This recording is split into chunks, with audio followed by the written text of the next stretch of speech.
கர்த்தருடைய வார்த்தை நேராக போவோம். ஆதியாகம புஸ்தகம் 1ஆம் அதிகாரம் 27, 28 ஆகிய வசனங்களை நாம் எல்லாரும் சேர்ந்து படிப்போம். தேவன் தம்முடைய சாயலாக மனுஷனை சிருஷ்டித்தார். அவனை தேவ சாயலாகவே சிருஷ்டித்தார். ஆணும் பெண்ணுமாக அவர்களை சிருஷ்டித்தார். பின்பு தேவன் அவரை நோக்கி, நீங்கள் பலுகி பெருகி பூமியை நிரப்பி அதை கீழ்ப்படுத்தி சமுத்திரத்தின் மச்சங்களையும் ஆகாயத்து பறவைகளையும் பூமியின் மேல் நடமாடுகிற சகல ஜீவ ஜந்துக்களையும் ஆண்டு கொள்ளுங்கள் என்று சொல்லி தேவன் அவர்களை ஆசீர்வதித்தார். ஒரு சில வாரங்களாக நாம் எதை பேசிக்கிட்டு வருகிறோம் என்றால், நீதிமான்களுக்கு உரிய ஆசீர்வாதத்தை பற்றி நாம் பேசிக்கொண்டு வருகிறோம்.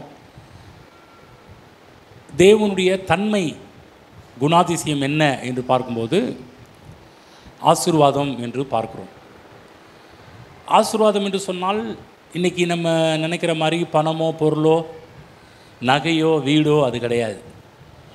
ஏதோ பணம் கொஞ்சம் அதிகமாக வந்துருச்சுன்னா அதுதான் ஆசீர்வாதம் நம்ம நினச்சிட்ருக்குறோம். அது ஆசீர்வாதம் கிடையாது. ஆசீர்வாதம் என்று சொல்லக்கூடியது அவைகளை நமக்கு கொண்டு வந்து கொடுத்துருக்கிறது. அப்போ எதை ஆசீர்வாதம்னு புரிந்து கொள்ள வேண்டும் என்றால் அதை பற்றி தான் பேசிட்டு வரோம். ஆசீர்வாதம் என்றால் என்ன என்பதை பற்றி தான் பேசிட்டு வரோம். இன்னும் கொஞ்சம் நேரத்தில் அதனுடைய டெஃபினேஷன் விளக்கங்களை இன்னும் கொஞ்சம் அதிகமாக நம்ம இன்றைக்கு பேசுவோம். அது மட்டும் இல்லாமல் முதல் கர்த்தர் மனுஷனுக்கு செய்த ஒரு அற்புதமான ஒரு காரியம் என்னவென்றால் அவனை ஆசீர்வதித்தது தான். முதல் கடவுள் மனுஷனை உண்டாக்கின உடனே மனுஷனுக்கு செய்த ஒரு காரியம் என்று ஒன்று இருக்கும் என்றால் அவனை ஆசீர்வதிக்கிறார். தேவன் அவர்களை ஆசீர்வதித்தார் என்று நாம் பார்க்கிறோம். அதான் இது அற்புதமான ஒரு ஆசீர்வாதம். அது மட்டுமல்ல, ஏன் கர்த்தர் ஆசீர்வதித்தார் என்றால், தேவன் ஆசீர்வாதத்தின் தேவன். அவருடைய சாயல் என்ன? ஆசீர்வாதத்தின் சாயல். மனிதனையும் அதே சாயலில் தான் கர்த்தர் நம்மை உண்டாக்கி வைத்திருக்கிறார். மனிதன் என்றைக்கு பாவம் செய்தானோ, பாவம் செய்த உடனே அந்த ஆசீர்வாதத்தின் சாயலை மனிதன் இழந்து போனான். அதுதான் உலகத்தில் தரித்திரம். பாவத்தின் மூலமாக சாபம் வந்தது. சாபத்தின் மூலமாக தரித்திரம், வியாதி, பேய் கோளாறுகள், பிரச்சனைகள், கஷ்டங்கள் எல்லாமே எங்கே விழுந்ததென்றால் பாவத்தின் மூலமாக மனுவர்க்கமே பாதிக்கப்பட்டது. மனுவர்க்கமே ஒரு நஷ்டத்தை சந்தித்து கொண்டிருந்தது. ஆனால் தேவனுடைய திட்டம், அவருடைய நோக்கம் என்னவென்றால் மனிதனை ஆசீர்வதிப்பது. இந்த பூமியில் திரும்பவும் மனிதனை அந்த ஆதி நிலைமைக்கு கர்த்தராகி இயேசு கிறிஸ்து கொண்டு வந்து விட்டிருக்கிறார். கிறிஸ்மஸ் இதை பற்றி இந்த நாட்களில் நிறைய நம்ம பேசிட்டு வரோம். இந்த கிறிஸ்மஸ் நாட்களில் தேவன் செய்த அற்புதமான ஒரு காரியம் என்னவென்றால் மனிதனை ஆதி நிலைக்கு கொண்டு போனது. ஆதியிலே கடவுள் எப்படி மனுஷனை உண்டாக்குனார், அதே நிலைமை, அதே ஆசீர்வாதம் எல்லாவற்றையும் எப்படி பண்ணினார்? கல்வாரி சிலுவையின் மூலமாக திரும்பவும் ஏதேனின் வாழ்வை இந்த பூமியிலே அனுபவிக்கும்படி கர்த்தர் விரும்பிதான் தன் குமாரன் இயேசுவே இந்த உலகத்திற்கு அனுப்பி மிகப்பெரிய ஒரு மீட்பின் காரியத்தெல்லாம் கர்த்தர் செஞ்சிருக்கிறார். ஆகவே மனிதனை குறித்த தேவனுடைய திட்டம் என்ன? ஆதியிலேயும் ஆரம்பமும் ஆசீர்வாதம் தான், முடிவும் ஆசீர்வாதம் தான். இடையிலையும் மனுஷன் எப்படிப்பட்டவனாக வாழ வேண்டும் என்றால் அவன் ஆசீர்வாதம் உள்ளவனாக தான் வாழ வேண்டும். இந்த வெளிச்சம், இந்த வெளிப்பாடு, இந்த ஞான அறிவு நம்முடைய வாழ்க்கையில் விசுவாசத்தையும் நம்பிக்கையும் தைரியத்தையும் ஒவ்வொரு நாளும் அதிகமாக கொடுக்கின்றதாக காணப்படுகின்றது. இந்த வெளிப்பாடு நமக்கு அவசியம். இந்த புரிதல் அவசியம். ஏதோ ஞாயிற்றுக்கிழமையான சர்ச்சுக்கு வந்துட்டு போகிறது, ஏதோ கும்பிட்டு போகிறதுக்காக வரல பாருங்கள். இந்த வெளிப்பாட்டுகள் பெற்றுக்கொள்வதற்காக வரோம். ஆலயம் என்பது என்ன? பூஜை பண்ணுற ஒரு இடம் கிடையாது. ஆலயம் நம்ம பூஜை பண்ணுறதுக்கோ பணிந்து அதாவது காலில் விழுந்து போகிறதுக்கோ அதுக்கு நம்ம வரல. எதுக்காக வரோம்? தேவனுடைய வார்த்தையை கேட்டு தேவனுடைய வார்த்தையின் மூலமாக நம்ம பலப்படுத்தப்பட்டு இதுக்கு தான் கர்த்தர் மனுஷனை உண்டாக்கி இருக்கிறார் என்பதை புரிந்து கொண்டு சிலுவையின் மூலமாக கல்வாரி சிலுவையின் மூலமாக தேவன் நமக்காக ஏற்படுத்தின மீட்பை நம் கேள்விப்பட்டு அதை குறித்து ஒரு அறிவில் வளரும்போது அந்த அறிவு நம்மை விடுதலையாக்கக்கூடியதாக இருக்கின்றது. அன்றைக்கி நேரத்தில் பார்த்திங்கன்னா நிறைய பேருக்கு ஒரு அங்கலாய்ப்பு. நாங்களாம் அப்படி இல்லைங்களே, இவங்கள பாருங்கள் இப்படி இருக்கிறாங்க, அவங்கள பாருங்கள் இப்படி இருக்கிறாங்க, நம்ம மட்டும் பாருங்கள் கஷ்டப்பட்டுருக்குறோம், நம்ம மட்டும் பாருங்கள் வேதனைப்பட்டுருக்குறோம், நம்ம மட்டும் பாருங்கள் நல்லா இல்லையே, நம்ம மட்டும். சில நேரத்தில் பாருங்கள் மனிதர்கள் மற்ற மக்களை பார்த்த ஒரு அங்கலாய்ப்பில் இருக்கிறாங்க. அவங்க இப்படி இருக்கிறாங்க, நம்ம இப்படி இருக்கிறோமேன்னு சொல்லி மக்கள் தங்களை பற்றி ஒரு ஃபீலிங்கில் வாழ்ந்துட்டு இருக்கிறாங்க. நல்லா கவனமாக கேளுங்க. தேவனை பற்றி நம்முடைய எண்ணம் என்ன திட்டம் வச்சிருக்கிறார்? என்னவென்றால் ஆசீர்வாதம் என்ற திட்டம். இந்த அறிவு வரும்போது நான் சொல்கிறேன், வாழ்க்கையில் நம்பிக்கை உள்ளவர்களாக வாழ ஆரம்பிப்போம். தேவன் நோக்கத்தை புரிந்து கொள்ளணும், தேவனுடைய திட்டத்தை அறிந்து கொள்ளணும். இதை அறிந்து கொள்ளும் போது நம்ம இருக்கிற நிலைமையில இருக்க மாட்டோம். இப்போ நீங்கள் இருக்கிற நிலைமையில இங்கே இருக்கிற யாரும் இருக்க மாட்டீங்க. வித்தியாசமான லெவலில் தான் கர்த்தர் உங்களை கொண்டு போவார். ஆகதான் தேவனுடைய திட்டம் என்ன? ஆசீர்வாதத்தின் திட்டமே. தேவன் நேற்றும் இன்றும் என்றும் மாறாதவர். ஆரம்பத்தில் மனுஷனை கர்த்தரை ஆசீர்வதிச்சார்னா திரும்ப பாவத்தின் நிமித்தமாக அப்போ கூட பாருங்கள் கர்த்தர் மனுஷனை ஆசீர்வதிச்சுட்டு தான் இருந்தார். ஆனால் முழுமையான ஒரு ஆசீர்வாதத்தை மனிதன் கிறிஸ்து இயேசுவின் மூலமாக அவருக்குள் ஆசீர்வதிக்கப்படுகிறார்கள். மனிதர்கள் இன்றைக்கு யாருக்குள்? கிறிஸ்துவுக்குள், அவருக்குள் ஆசீர்வதிக்கப்படுகிறார்கள். அன்றைக்கு அவர்கள் ஆசீர்வதித்த கர்த்தர் இன்றைக்கும் நம்மை ஆசீர்வதிக்க போதுமானவராக இருக்கிறார். ஆதியாகமம் புத்தகம் 24 போவோம். இதை பற்றி இன்னும் கொஞ்சம் அதிகமாக பார்ப்போம். 24 முதல் வசனம். ஆபிரகாம் வயது சென்று முதிர்ந்தவனானான். கர்த்தர் ஆபிரகாமை 2 காரியங்களிலும் ஆசீர்வதித்து வந்தார்னு போட்டிருக்குதா? சகல, சொல்லுங்கள், சகல காரியங்களிலும். போன வாரத்திலேயே சகலையை பேசணும் இல்லைங்களா? உன்னதங்களில் ஆவிக்குரிய சகல ஆசீர்வாதம். இன்றைக்கு பாருங்கள் அதே சகலை தான் நம்ம பேச போகிறோம். இங்கே பார்க்குறோம் ஆபிரகாமை கர்த்தர் எப்படி ஆசீர்வதித்தாராம். ஆபிரகாம் முதிர்ந்த வயதில் கூட கர்த்தர் ஆபிரகாமை சகல காரியங்களிலும் ஆசீர்வதித்து வந்தார். ஆமென். நல்லா சொல்லுங்கள், சகல காரியங்கள். ஆமென். இன்னும் சொல்லப்போனால் சகலவித ஆசீர்வாதங்கள். சொல்லுங்கள், சகலவித ஆசீர்வாதங்கள். சகல ஆசீர்வாதம், சகலவிதமான ஆசீர்வாதங்கள் அப்படின்னு என்ன அர்த்தம்? தேவன்கிட்ட சகலவிதமான ஆசீர்வாதங்களும் அவர்கிட்ட இருக்குதுன்னு அர்த்தம். அப்படி ஆசீர்வதிக்கிறாருன்னா அவர்கிட்ட ஏதோ 1-2 கிடையாது. நம்ம ஆண்டவர்கிட்ட எல்லா ஆசீர்வாதங்களும் இருக்குது. ஆவிக்குரிய ஆசீர்வாதம் இருக்கிறது, மனதிற்குரிய ஒரு ஆசீர்வாதம் இருக்குது, சரீரத்துக்குரிய ஒரு ஆசீர்வாதம் இருக்குது, பொருளாதார ஆசீர்வாதம் இருக்கிறது, வேலைக்குரிய ஆசீர்வாதம் இருக்கிறது, குடும்ப உறவுகளை குறித்த ஆசீர்வாதம் இருக்கிறது, ஊழியங்களை குறித்த ஆசீர்வாதம். பாருங்கள், நம்ம ஆசீர்வாதம் என்று சொல்கிறதுனால வெறும் பணம் பொருளும் மட்டும் கிடையாது. நல்லா புரிஞ்சுக்கோங்க. ஆசீர்வாதம் என்று போகிறதுக்கு பணத்தை பற்றி போதிக்கிறார் நினைக்காதீங்க. இந்த ஆசீர்வாதம் அதெல்லாம் கொண்டு வருது. அப்போ ஆவி, ஆத்துமா, சரீரம் மற்ற எல்லா விதங்களிலேயும் கடவுள் நம்மை ஆசீர்வதிக்க வேண்டும் என்று விரும்புகிறார். ஆகவே எல்லாவற்றிற்கும் தேவன்கிட்ட ஆசீர்வாதம் இருக்குது.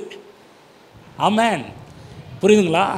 ஆகதான் இன்றைக்கு நம்மையும் இங்கே உட்கார்ந்துருக்கிற ஒவ்வொருவரையும் சகலவிதமான ஆசீர்வாதங்கள் நிறைந்தவர்களாக இருக்க வேண்டும் என்று தான் தேவன் பார்க்கிறார், எதிர்பார்க்கிறார். நீங்கள் அப்படிப்பட்டவர்களாக வாழணும்னு விரும்புகிறார். திரும்ப சொல்கிறேன், நீங்கள் ஏதோ ஒரு லைனில் ஆசீர்வதிக்கப்பட்டால் மட்டும் போதாது. கவனமாக கேளுங்க. சுகம், சில பேர் பாருங்கள் சுகம் என்ற காரியத்தை நல்லா இருப்பாங்க, சில பேர் சுகம் என்ற காரியத்தை நல்லா இருக்க மாட்டாங்க. சில பேர் பொருளாதார காரியத்தை நல்லா இருப்பாங்க, சில பேர் சுகம் இல்லாமல் போவாங்க. இதுமாதிரி அதாவது ஒவ்வொரு ஏரியாவில் ஒவ்வொருத்தர் நல்லா இருப்பாங்க. இந்த ஸ்கூலில் பிள்ளைங்க பார்த்தீங்கன்னா ஒரு சில பாடத்தை நல்ல மார்க் எடுப்பாங்க, சில பாடத்தை நல்லாவே மார்க் எடுக்க மாட்டாங்க. சில பிள்ளைங்க நம்மளும் பார்ப்போம், நம்ம கூட பிள்ளைகளை பார்க்கும்போது எதில் கொஞ்சம் வீக்காக இருக்குது, எந்த பாடம் உங்களுக்கு கொஞ்சம் புரியாமல் இருக்குதுன்னு நம்ம கேட்போம். பிள்ளைங்களும் சொல்லுவாங்க, பாஸ்டர் மேக்ஸ் தான் பாஸ்டர் ரொம்ப டஃப்பாக இருக்குதுன்னு வாங்க. சில பிள்ளைகள் கேட்டிங்கன்னா இங்கிலீஷ் தாங்க பாஸ்டர் ரொம்ப டஃப்பாக இருக்குது, எங்களால் இங்கிலீஷ் முடியல அப்படின்வாங்க. சில பிள்ளைங்களாம் தமிழே வராது. சில பேர் தமிழ் எழுத சொன்னாங்கன்னா தமிழ் அவங்களுக்கு தந்தனக்கா தகினத்துவம் மாதிரி தான் இருக்கும், தமிழே புரியாது சில பேருக்கு அப்போ ஒவ்வொரு பிள்ளைகளை போய் கேட்டிங்கன்னா ஒவ்வொருத்தரும் இதில் நல்லா இருக்குதுங்க, இதில் எனக்கு புரியலைங்க, இது கொஞ்சம் வீக்காக இருக்கிறேன். கவனமாக கேளுங்க.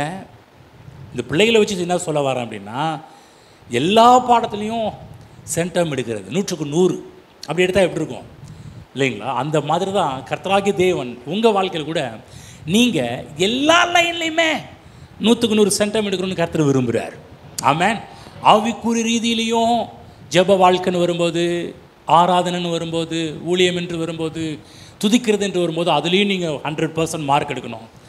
ஆவிக்குரியதில் மன ரீதியான காரியத்தில் கூட உங்கள் மைண்டு தெளிவாக அதுலேயும் 100க்கு 100, சரீர பிரகாரமான காரியத்தில் 100க்கு 100, குடும்பம், பொருளாதாரம், வேலை, உறவுகள், ஊழியம், எல்லா விதத்துலேயும் நீங்கள் எப்படி இருக்கணும்னா சென்டம் எடுக்கணும், 100க்கு 100 எடுக்கணும். தேவன் அதை விரும்புகிறார். சகல காரியங்களிலும் கர்த்தர் நம்மை ஆசீர்வதிக்கிறார். எபேசியர் 1ஆம் அதிகாரம் 3ஆம் வசனம் போவோம். கடந்த வாரத்தில் படித்தோம். திரும்ப இந்த காரியத்துக்காக நம்ம அந்த வசனத்தை நம்ம திரும்ப நோக்கி பார்ப்போம். எபேசியர் 1ஆம் அதிகாரம் 3ஆம் வசனம் நாம் எல்லாரும் சேர்ந்து சத்தத்தை உயர்த்தி நாம் எல்லாரும் படிப்போம். ஒருத்தர் மட்டும் இல்லாமல் எல்லாரும் படிங்க. நம்முடைய கர்த்தராகிய இயேசு கிறிஸ்துவின் பிதாவாகிய தேவனுக்கு ஸ்தோத்திரம். அவர் கிறிஸ்துவுக்குள் உன்னதங்களிலே ஆவிக்குரிய சகல ஆசீர்வாதத்தினால் நம்மை ஆசீர்வதித்திருக்கிறார். கவனிங்க கேளுங்க. சகல ஆசீர்வாதங்களாலும் அது மட்டும் இல்லாமல் கிறிஸ்துவுக்குள். அப்போ நல்லா புரிஞ்சுக்கணும், எங்கே வச்சு நம்மளை ஆசீர்வதிக்கிறார்னா கிறிஸ்துவுக்குள் கொண்டு வந்து சகல காரியங்களெல்லாம் ஆசீர்வதிக்கிறார். ஆகதான் நம்ம ரட்சிக்கப்படுவது அவசியம். நம்ம கேட்குறோம், ரட்சிக்கப்பட்டீர்களா என்று கேட்குறோம். ரட்சிக்கப்பட்டால் நம்முடைய ஸ்தானமே வேறு. ரட்சிக்கப்படும் போது என்ன நடக்குதுன்னா, வெளியில் இருந்த நம்மளை கொண்டு போய் கிறிஸ்துவுக்குள்ளே கொண்டு போய் வைத்து அங்கிருந்து நம்மை ஆசீர்வதிக்கிறார். ஆகதான் ரட்சிப்பு அவசியம். ஆகதான் அடிக்கடி கேட்போம், ரட்சிக்கப்பட்டீர்களா ரட்சிக்கப்பட்டீர்களா ரட்சிக்கப்பட்டீர்களான்னு கேட்குறோம். எதற்கு? ரட்சிக்கப்பட்டவர்களுக்கு நடக்கிற ஒரு பெரிய ஒரு அற்புதம் என்னன்னா, அவர்கள் கிறிஸ்து இயேசுவுக்குள்ளாக சென்று விடுகிறார்கள். கிறிஸ்துவுக்குள்ளே இருக்கிறாங்க. அப்போ கிறிஸ்துவுக்குள் இருக்கும்போது நான் சொல்கிறேன், உங்களுக்கு சகல விதமான ஆசீர்வாதங்களும் உங்களுக்கு உண்டாக ஆரம்பிக்கின்றது. அதாவது ஒரு காரியத்தில் மட்டும் சித்தி பெறுவது கர்த்தருடைய நோக்கம் அல்ல. எல்லா காரியத்திலும் வெற்றி பெறுவது, சித்தி பெறுவது தேவனுடைய நோக்கமாக இருக்கிறது. வாழ்க்கையின் எல்லா பகுதியிலையும் பைபிள் போடப்படுவது, தாவீது காரிய சித்தி உள்ளவனாக இருந்தான். அதே போல் நீங்களும் எல்லா காரியத்திலும் காரிய சித்தி உள்ளவர்களாக இருக்க வேண்டும். யோசேப்பு அப்படி தான் காரிய சித்தி உள்ளவனாக இருந்தான். அதே போல் நீங்களும் எல்லா காரியத்திலும் காரிய சித்தி உள்ளவர்களாக, எல்லா விஷயத்திலுமே. இது ஒரு லைனில் மட்டும் கிடையாது, ஒரு விஷயத்தில் மட்டும் கிடையாது, எல்லா விஷயத்துலையுமே. சில சொல்லுவாங்கள்ல, எப்பா இவன் ஆளினால் அழகு ராஜாவாக இருக்கிறான்ப்பா அப்படின்ற மாதிரி, எல்லா விஷயத்திலும் பூந்து விளையாடுறானே அப்படின்ற மாதிரி நீங்கள் எல்லா விஷயத்திலுமே திறன்பட விளங்க வேண்டும் என்பது கர்த்தருடைய திட்டமாக இருக்கிறது. ஆமென். அப்போ கர்த்தர் பாருங்கள், ஒவ்வொரு பகுதிக்கும் ஒவ்வொரு ஆசீர்வாதத்தை வச்சிருக்கிறாரு. அந்த எல்லா ஆசீர்வாதத்தாலும் நீங்கள் நிரப்பப்பட வேண்டும் என்பது கர்த்தருடைய நோக்கமாக இருக்கிறது. தேவன் அதில் அக்கறையுள்ளவராக இருக்கிறார் எல்லா விஷயத்திலுமே. ஆமென். அப்போ ஆசீர்வாதம் என்பது என்ன? ஆசீர்வாதம் என்பது வெறும் பணம் பொருள் கிடையாது. அதில் இருக்கிற உண்மையான காரியம் என்னென்னா, வளமாக்கும் தேவனுடைய அருள், என்னை சித்தி பெற செய்யக்கூடிய ஒரு தேவனுடைய அருள், வளமாக்கக்கூடிய தேவனுடைய பலன். நான் சொன்னேன் இல்லையா, ஆசீர்வாதம் என்பது என்ன? God's power. காட்ஸ் பவர், தேவனுடைய வளமாக்கக்கூடிய தேவனுடைய பலன், என்னை பலப்படுத்தக்கூடிய தேவனுடைய பலன். அதில் தான் அந்த வளமாக்கக்கூடிய தேவ பலத்தில் தான் எல்லாமே நடக்குது. அப்போ ஆசீர்வாதம் என்பது என்ன? உங்களுக்குள்ளாக தேவன் வைத்திருக்கிற வளமாக்கக்கூடிய காட்ஸ் பவர், உங்களை ப்ராஸ்பருக்குள்ளே கொண்டு போகக்கூடிய காட்ஸ் பவர் தான் சக்தி. அதுதான் தேவன் சொன்னார் இல்லையா, ஐஸ்வர்யத்தை சம்பாதிக்கக்கூடிய பலனை உனக்கு கொடுக்குறாருன்னு என்ன அர்த்தம்? ஐஸ்வர்யத்தை சம்பாதிக்கக்கூடிய ஒரு ஆசீர்வாதத்தை அவன் கொடுக்குறேன் அப்படின்றார். புரியுதுங்களா? பலனை கொடுக்குறாருன்னா என்ன? அந்த பலன்ன்ற இடத்துல என்ன வருது? ப்ராஸ்பரிட்டி, பிளெஸ்ஸிங், ஆசீர்வாதம். அப்போ ஐஸ்வர்யத்தை சம்பாதிக்கிறதுக்கு ஒரு பலன் அவசியமாக இருக்குது. எல்லாவற்றிற்கும் ஒரு ஆசீர்வாதம் அவசியம். புரியுதுங்களா? எல்லாத்துக்கும் ஒரு ஆசீர்வாதம் இருந்தால் தான், கடவுளுடைய ஆசீர்வாதம் இருந்தால் தான் எந்த ஒரு காரியத்தையும் பண்ண முடியும். சொல்லுங்கள், கர்த்தருடைய ஆசீர்வாதம் இருந்தால் தாங்க நீங்கள் நல்லா இருக்க முடியும். எனக்கு எல்லாவற்றிற்கும் ஒரு பலன் அவசியம், எல்லா காரியத்துக்கும் ஒரு சக்தி அவசியம். எந்த ஒரு காரியத்துக்குமே தேவனுடைய சக்தி இருக்கும் என்றால், தேவனுடைய ஆசீர்வாதம் இருக்கும் என்றால், அந்த காரியங்களெல்லாம் நீங்கள் சிறப்பாக திறன்பட விளங்குவீர்கள். அப்போ தேவன் நீங்கள் வந்து ஆவிக்குரிய காரியத்தில் மட்டுமல்ல, உலக பிரகாரமான காரியத்தில் நீங்கள் நல்லா இருக்கணும்னு விரும்புகிறார். சபை என்ன பண்ணுச்சு? ஒன்லி ஆவிக்குரிய காரியத்தை மட்டும் பார்த்து மற்ற காரியத்தில் ஃபெயில் ஆயிடுச்சு. இங்கே இருக்கிறவங்க சொல்கிறேன், நீங்கள் ஆவிக்குரிய காரியத்தில் நல்லா இருக்கணும், உலக பிரகாரமான காரியத்தில் நீங்கள் நல்லா இருக்க வேண்டும். ஏனென்றால் அதுலேயும் கடவுளுடைய ஆசீர்வாதம் அடங்கி இருக்கிறது. உலக பிரகாரமான காரியத்தில் நீங்கள் ஜெயிக்கணும், அதுலேயும் கர்த்தர் விரும்புகிறார். அதுதான் பாருங்கள், பரலோகத்துக்குரிய ஆசீர்வாதம் மட்டுமல்ல, பூலோகத்துக்குரிய ஆசீர்வாதத்தினாலும் கர்த்தர் நிரப்ப வேண்டும் என்று கர்த்தர் விரும்புகிறார். அநேக மக்கள் பாருங்கள், ஒரு சிலர் பாருங்கள், வெறும் உலக பிரகாரமான காரியத்துக்காக மட்டும் கர்த்தர்கிட்ட வருவாங்க. அது தப்பு. நல்லா புரிஞ்சுக்கணும். தேவன் எல்லா காரியத்திலும் ஆசீர்வதிக்கிறார். தேவன்கிட்ட வரும்போது நம்ம வந்து உலக பிரகாரமான காரியத்தை மனதில் வச்சுட்டு வரக்கூடாது. ஆவிக்குரிய காரியத்தை மனதில் வைத்து தேவன்கிட்ட வரும்போது அந்த ஆவிக்குரிய காரியம் உங்களுக்கு உலக பிரகாரமான எல்லா நன்மைகளும் கொண்டு வந்து கொடுக்கும். ஆமென். இன்னொரு கூட்ட ஜனங்கள் இருக்கிறாங்க பாருங்கள், எப்போ பார்த்தாலும் இயேசு போதுமே இயேசு போதுமேன்னு வாழ்கிற கூட்டம். இயேசு மட்டும் போதுங்களா?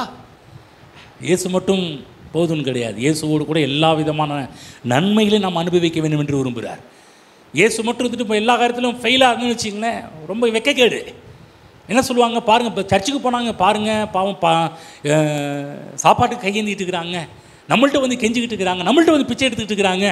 சர்ச்சுன்னு போனாங்க. சில பேர்லாம் பாருங்கள் இருக்கிறாங்க, சர்ச்சுன்னு வந்து ஜெபம் பண்ணி பைபிள் தூக்கிட்டு கடைசியில் பார்த்தீங்கன்னா 5 ரூபாய்க்கும் 10 ரூபாய்க்கும் யார்கிட்டையாவது போய் நிற்கிறது. அது எவ்வளோ பெரிய வெக்கம் தெரியுங்களா? ஆகவே இயேசு மட்டும் இல்லை, இயேசு போதும்னு சொல்கிறவங்க அடுத்ததையும் இயேசுவோடு கூட வருகின்ற ஆசீர்வாதம் நமக்கு ரொம்ப ரொம்ப அவசியம். அதுதான் பாருங்கள், நம்ம எதை விசுவாசிக்கிறோம்? ஒன்லி உலக பொருட்களை நாடுறவங்க மட்டும் கிடையாது, இயேசுவை மட்டும் கிடையாது, இயேசுவோடு கூட எல்லா உலக பிரகாரமாக நம்ம பைபிளில் போடப்பட்டிருக்குது. கர்த்தர் இம்மையிலும் ஆசீர்வதிப்பார், மறுமையிலும். அந்த அப்படிப்பட்ட ஒரு வாழ்க்கையை வாழ வேண்டும் என்று நாம் விரும்புகிறோம். ஏதோ ஒரு லைனில் மட்டும் நம்ம நல்லா இருக்கிறது கிடையாது, எல்லா லைன்லையுமே. தேவன் இம்மைக்குரிய தேவன் மட்டுமல்ல, தேவன் மறுமைக்குரிய தேவனுமாக இருக்கிறார்.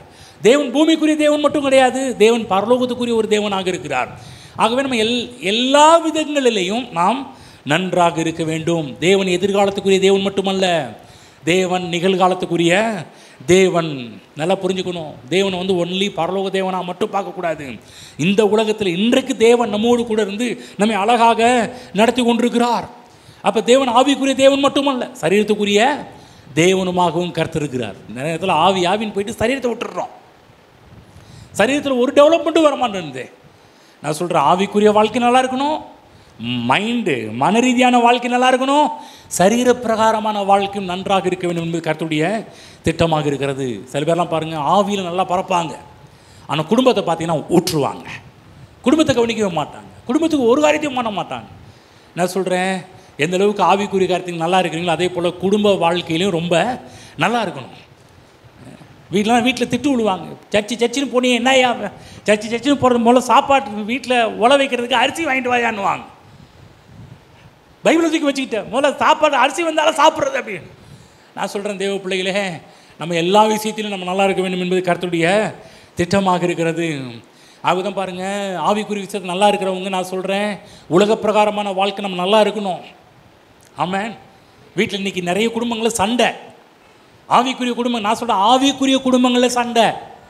நிறைய நேரத்தில் பிரச்சனை யாருக்குன்னா, இங்கே சபையில் வரவங்களுக்கு பிரச்சனை தீர்த்து வைக்கிறது பெரும்பாலாக இருக்குது.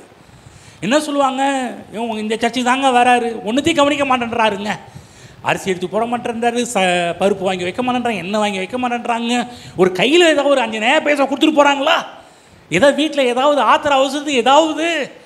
ஏங்க நான் சொல்கிறேன், உங்களுக்கு புரியுதுங்களா? புரியுது, பக்கத்துக்கு புரிஞ்சிச்சா? அவர் சொல்கிறது புரிஞ்சான்னு கேளுங்க.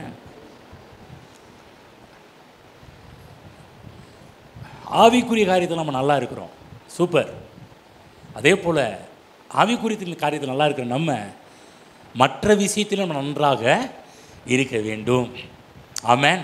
வீட்டு தேவைகள்னு வரும்போது 4 பேர்கிட்ட போய் கையேந்திட்டு இருக்கக்கூடாது, யார்கிட்ட போய் கேட்கலான்ற நிலைமை வரக்கூடாது. அந்த லெவல்லையும் நீங்கள் நன்றாக இருக்க வேண்டும். ஏனென்றால் தேவன் எல்லா காரியத்திலையும் அக்கறை உள்ளவராக இருக்கிறாரு. திரும்ப சொல்கிறேன், நீங்கள் எல்லா லைன்லையும் எல்லா விதங்கள்லையும் நீங்கள் வாழ்ந்து நன்றாக இருக்க வேண்டும் என்று கர்த்தர் விரும்புகிறார். ஆகுதான் சில பேருடைய குடும்பத்தில் சமாதானம் இல்லை, சில பேர் எப்போதும் 3ஆம் வானத்தில் பறந்துகிட்டு இருக்கிறாங்க, ஆனால் வீட்டை விட்டுடுறாங்க.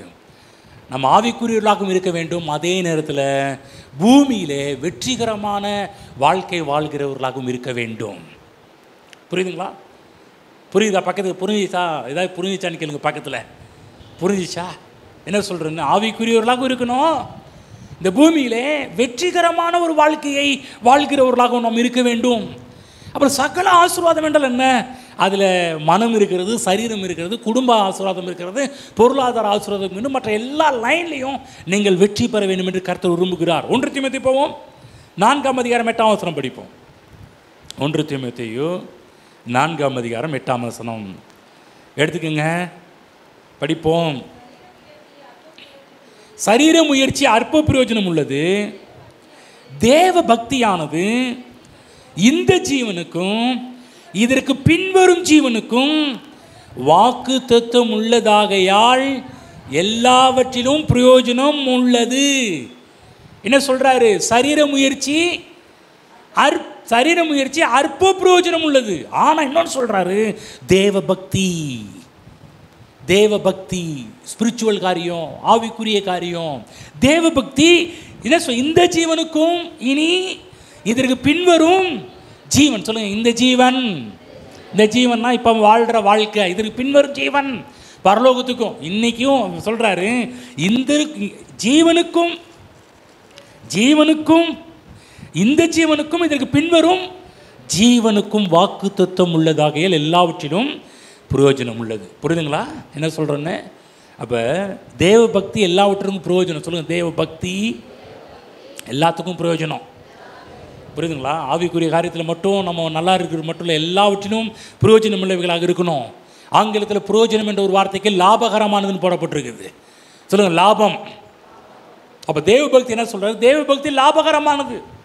இம்மைக்கும் லாபம், என்ன சொல்கிறாரு, இந்த ஜீவனுக்கும் லாபம் லாபம், இதற்கு பின்வரக்கூடிய பரலோக வாழ்க்கைக்கும் லாபகரமானது. ஐயோ பாவம் கிடையாது, லாபகரமானது. அதுதான் தேவபக்தி ரொம்ப ரொம்ப நல்லது. தேவபக்தியாக இருக்கிறவங்க, ஆவிக்குரிய வாழ்க்கையில் இருக்கிறவங்க, நீங்கள் இந்த ஜீவன்லேயும் நாங்கள் நல்லா இருக்குன்னு நம்ம சொல்கிறோம். அநேக நேரத்தில் பரலோகத்தில் எப்படி நல்லா இருக்குன்னு நம்ம பேசியிருக்கிறோம். நல்லது, தப்பு கிடையாது. ஆனால் இந்த ஜீவன்லேயும் இந்த வாழ்க்கையிலையும் நீங்கள் நன்றாக இருக்க வேண்டும். படிப்போம் சங்கீதம் புத்தகம் 34:10 போய் படிப்போம். சங்கீதம் 34:10 படிப்போம் சத்தத்தை உயர்த்தி. சிங்கக்குட்டிகள் தாழ்ச்சியடைந்து பட்டினியாக இருக்கும், கர்த்தரை தேடுகிறவர்களுக்கோ ஒரு நன்மையும் குறைவுபடாது. புரியுதுங்களா? ஆவிக்குரிய வாழ்க்கையில் ஒன்லி ஆவிக்குரிய காரியத்தில் மட்டுமல்ல, ஒரு நன்மையும் குறைவுபடாது. யாருக்கு? கர்த்தரை தேடுகிற நமக்கு, எனக்கு, உங்களுக்கு. நல்லா சொல்கிறேன், ஒரு நன்மையும் சொல்லுங்க. அதாவது சில பேர்லாம் எங்க ஏதோ 99 இருக்குல்ல, ஒன்று தானே மிஸ் ஆயிடுச்சு, ஆனால் போங்க அப்புறம் வாங்கிக்கலாங்க. கர்த்தர் சொல்ல, இல்லை அதுவும் வேணும். கர்த்தர் என்ன 99 ஃபுல்லாகிறதுக்கு ஃபுல்லாகி நம்மளை விடுறது கிடையாது. தேவனுடைய விருப்பம் என்ன? ஒன்றும் உனக்கு குறைவுபடாது. நல்லா புரிஞ்சுங்க.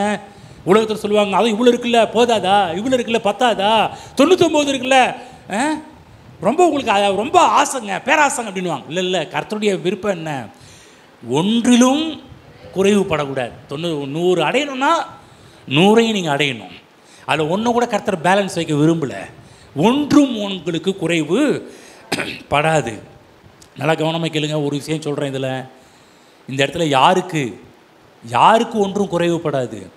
நன்மையை தேடுகிறவர்களுக்கு அல்ல, கர்த்தரை தேடுகிறவர்களுக்கு. ஆனால் சபை என்ன பண்ணுச்சு? கர்த்தர்கிட்ட வரக்கூடிய ஆசீர்வாதத்தை மட்டும் தேட ஆரம்பிச்சிருச்சு. இங்கே போனால் என்ன கிடைக்கும், சர்ச்சுக்கு போனால் என்ன கிடைக்கும், கர்த்தரை தேட என்ன கிடைக்கும், ஜெபம் பண்ணால் என்ன கிடைக்கும், உபவாசம் பண்ணால் என்ன கிடைக்கும். ஹலோ, இங்கே இருக்கிற ஒவ்வொருவரும் கர்த்தர் கொடுக்குற நன்மைகளை தேடி வராதிங்க, கர்த்தரை தேடி வாங்க. பைபிளில் போடப்பட்டது, கர்த்தரை தேடுகிறவர்களுக்கோ ஒரு நன்மையும் குறைவுபடாது. என்ன சொல்கிறேன்னா, இங்கே இருக்கிற கர்த்தரை தேடுறவங்க இந்த பூமியில் கேலி பொருட்களாக இருக்கக்கூடாது, மற்றவங்க சிரிக்கிற மாதிரி வாழ்க்கை வாழக்கூடாது. கர்த்தரை தேடுகிற எனக்கோ ஒரு நன்மையும் குறைவு படாது. ஆமென். அதுதான் இயேசுவை ஆர்வமாக தேட வேண்டும். அதே போல் இயேசுவை ஆர்வமாக தேடுகிறவர்களுக்கு ஒரு நன்மையும் குறைவுபடாது என்பதை விசுவாசிக்க வேண்டும். ஆமென். புரியுதுங்களா? இந்த நன்மை தான் நம்ம ஆசீர்வாதம்ன்றோம். ஒரு நன்மையும் குறைவுபடாதுன்னா என்ன சொல்கிறாரு? ஒரு காரியத்தில் கூட பேலன்ஸ் இருக்கவே உனக்கு கூடாதுப்பா. புரியுதுங்களா? நம்ம எதை தேடணுமோ அதை தேடணும். ஆனால் கிறிஸ்துவ சமுதாயம் எதை தேடக்கூடாது அதை தேடிட்டு இருக்கிற, அதான் பிரச்சனை. நம்ம பணத்தையும் பொருளையும் பங்களாவையும் காரையும் வீட்டையும் தேடி இருக்கிறது கிடையாது. கர்த்தரை தேடுங்க.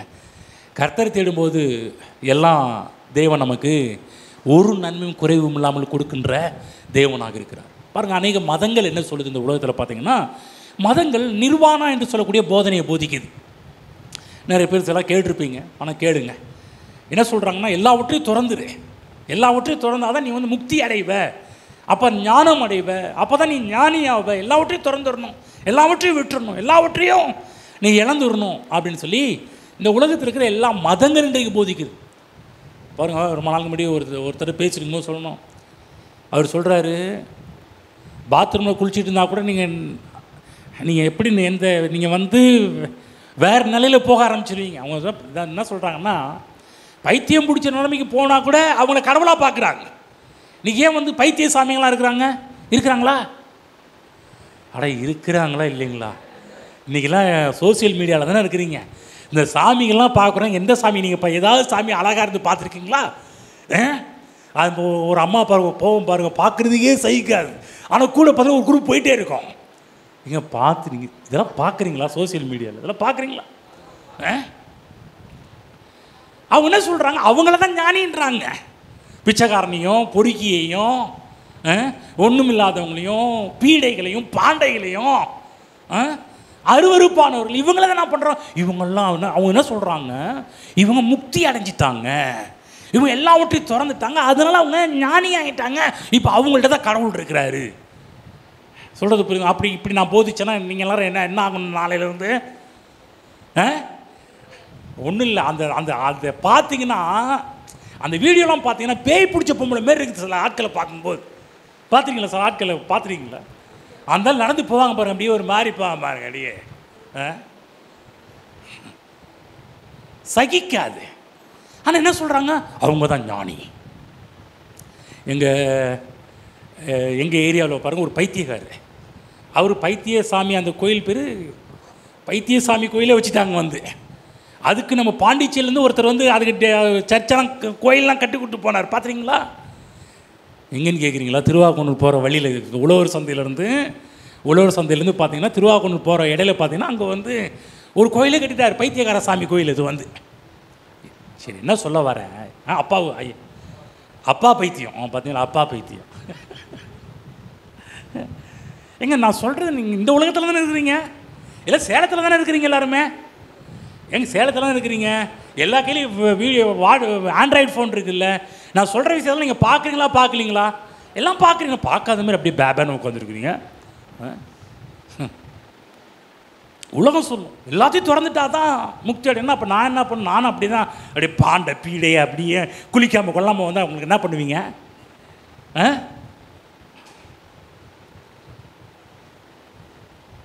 கவனிங்க. மதங்கள் இன்றைக்கு மதங்கள் என்ன சொல்லுது?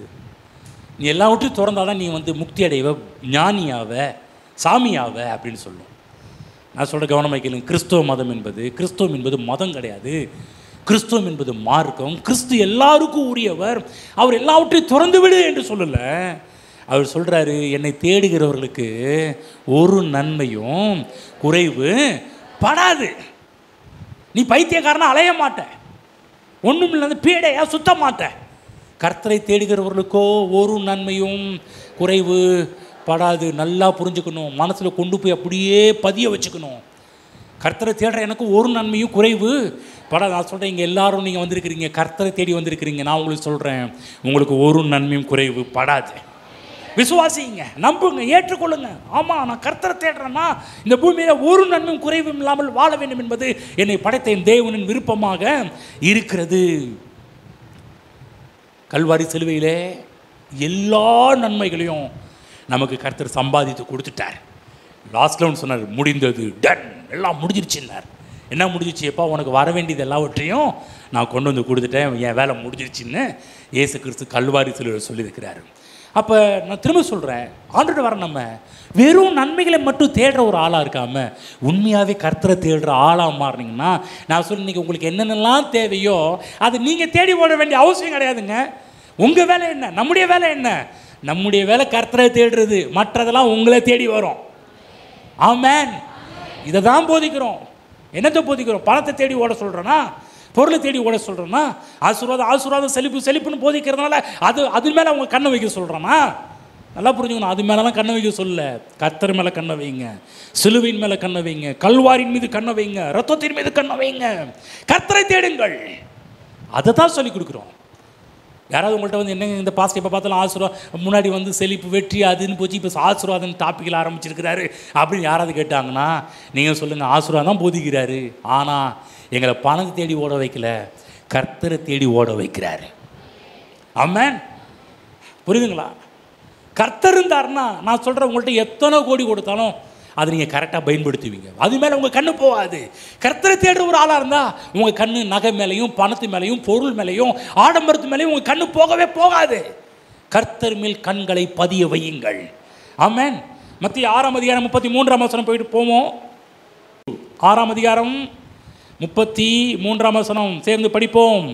முதலாவது தேவனுடைய ராஜ்யத்தையும் அவருடைய நீதியும் தேடுங்கள், அப்பொழுது இவைகளெல்லாம் உங்களுக்கு. கரெக்டாக சொல்லிட்டார். என்ன சொல்ல? தேவனுடைய ராஜ்யத்தை தேடு.